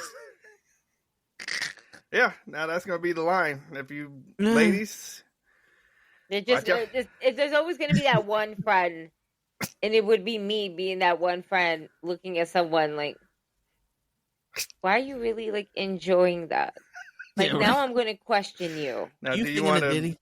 As your friends, now you got me questioning you and why we like what? What is? I got the perfect video now. Like you go to girls and you, hey, you want some candy? Yeah, okay. Then you put a Tootsie Roll and a Snicker bar out there, and then you see which one. wait! Plot twist. And I'll get a Twix to see which one she really goes for. Like, get a Twix. Ooh, you nasty. You know what? At least you ain't a Tootsie Roll. And then, I guess for some variety, you put a peach ring out there and see what happens. Right? Accessories? Yo, put a peach ring on a Tootsie Roll. Stop. The peach ring will fall off. Yeah. The swing. Yeah, it's still too small. Yep. Damn. You're like a hula hoop. What are you talking about? Damn. Don't forget to tune in tomorrow. I can't even hear a HeDD song no more. Like, neither can I. Yeah. Neither can I. I was listening to one about, it was that, the Nelly song is it the Bad Boys? Yeah. Slow. I swear to God, once Nelly's part ended, turn it. I didn't even get to Diddy's shit. It was like, turn it off. On that same soundtrack, I love the Lenny Kravitz song. Yeah. Show me your soul. And now I'm like, okay, I don't know if I want him to show me. Yeah, I don't want to show my soul to him anymore. That's a dark fucking soul right there. Nope. Not here for it. Shit. That was not part of the tomorrow wrestling we're gonna get into this. But that was great. We're gonna get deeper into this than Diddy ever could. No, Ooh. You know something though? Not for nothing. The same way it's like, yo, we could get off. We could talk shit about Randy Orton because he's with Stephanie. This motherfucker had money. Fuck him. You know what I'm saying? He's not a normal motherfucker. He had millions of dollars. Fuck him. He's living life. Shit. But anyway, yeah. Wrestling now, Ray. The perverted. I'm the perverted. Oh wow! I don't even. Where am I going? I don't know where we're going with this. We got. we started out with Nikki Bella, and then we ended up. with Nikki Bella. Yeah. Damn. I bet you. Does Nikki Bella eat Tootsie Rolls? I'm sure she does. She used to leave them in people's beds for a prank. I'm talking about. Oh yeah. Yeah. the Easter Bunny. Yes, the Easter Bunny kind. At least she used them as a prank. It's like, imagine. I'm sorry. That's just funny. Anyway, random. Zelina Vega wants to defend her title around the world. Oh man. Terrible. How do we get here? Damn Diddy. Some sick motherfuckers. Diddy messing up everybody's show. Our generation was fucked. Like, y'all people don't understand the shit we hold back. It's a sick world. Drama that we never talked about until now. Motherfuckers in there. Until now, because shit's hitting the surface and we knew. Word. And they want to listen. Like, I mean, how many people are gonna go up there to testify? Like, we're gonna have, all kinds of. We're gonna have 112 and No, so they're basically saying, "Oh, we're just showing how Diddy is just basically here to just show he's just a freak. He's not doing all of that, bro. He's doing a lot of shit he shouldn't be doing. The shit y'all want to lock him away, y'all still looking for them niggas. Y'all just stalling. They build a RICO case around the man. RICO. They're gonna have Lou Vega up there. Anyway, Lou Vega gonna be like, no, he tried to get me to do Mamba number 6, and I was like, no, man, we doing the Tootsie Roll. That's what I wrote all those women's. I wrote all those women's names in that song because I let him know I was straight. Right. Oh my god. That's why. Word. My Mambo number 5 was for her. Word. So I made that song. That's what Mambo number 5 is about. Word. A little Shit, bit when of they Monica in my life. Yeah, we don't need no Diddy. We don't need no clothes. I got clothes. We be all right. Yeah. Shit, we gonna find out who let the dogs out in this trial. Yep, because they coming. They got something to say about Word. Bone Crusher gonna show up. Like we figure out why his name Bone Crusher. Let's get back to something really quickly. Roman Reigns will not be returning until June. We know why they call him Busta Rhymes. Damn, son. Now we gotta think about these people's names. Yeah, open up the floodgates. Tomorrow. We will have this conversation tomorrow. We have a whole show dedicated to shit like this. Fridays. Oh, man. This is what happens when your champion is champion, Ray. We have to talk about Diddy. This is what happens when there's not a lot of good things in wrestling happening. With Seth Rollins. Y'all motherfuckers will see us tomorrow. When Seth Rollins becomes the main guy. What the rest of the week looks like. Just take this shit home. You're going to damage the children too much. Yeah, it's over. Diddy and his Tootsie Wee Wee. I don't know. Just take it home. We'll see y'all tomorrow, 9 p.m. Show on the show with Ray and Gigi show. Maybe Show will show up. I don't know. But listen, it's guaranteed you're going to get the realest versions of us because we're going to have this conversation off air and they're not going to change. Nope. It's about to be in full depth tomorrow. We going in on this conversation. So if you want to join in on some real shit, because we are on the porch talking about this motherfucker right now. Oh, shit. Join the Knucklehead Network. Monday through Friday, sometimes Saturday and Sunday, from whenever the fuck we on to whenever the fuck we get off. I don't think there'll be any other takes like this. No. Yeah. None. Word. None. Charlamagne wish you could get this real. Oh. Word. I think we need a separate trial just for the fact of why you're nipping. We're moving forward. Good night, folks. See y'all tomorrow. Peace, everybody. And on that note, ladies and gentlemen, it's your friendly neighborhood Knucklehead signing out. Peace. Why? There's no sensation there. Wow. And we're using the word sensation? Oh.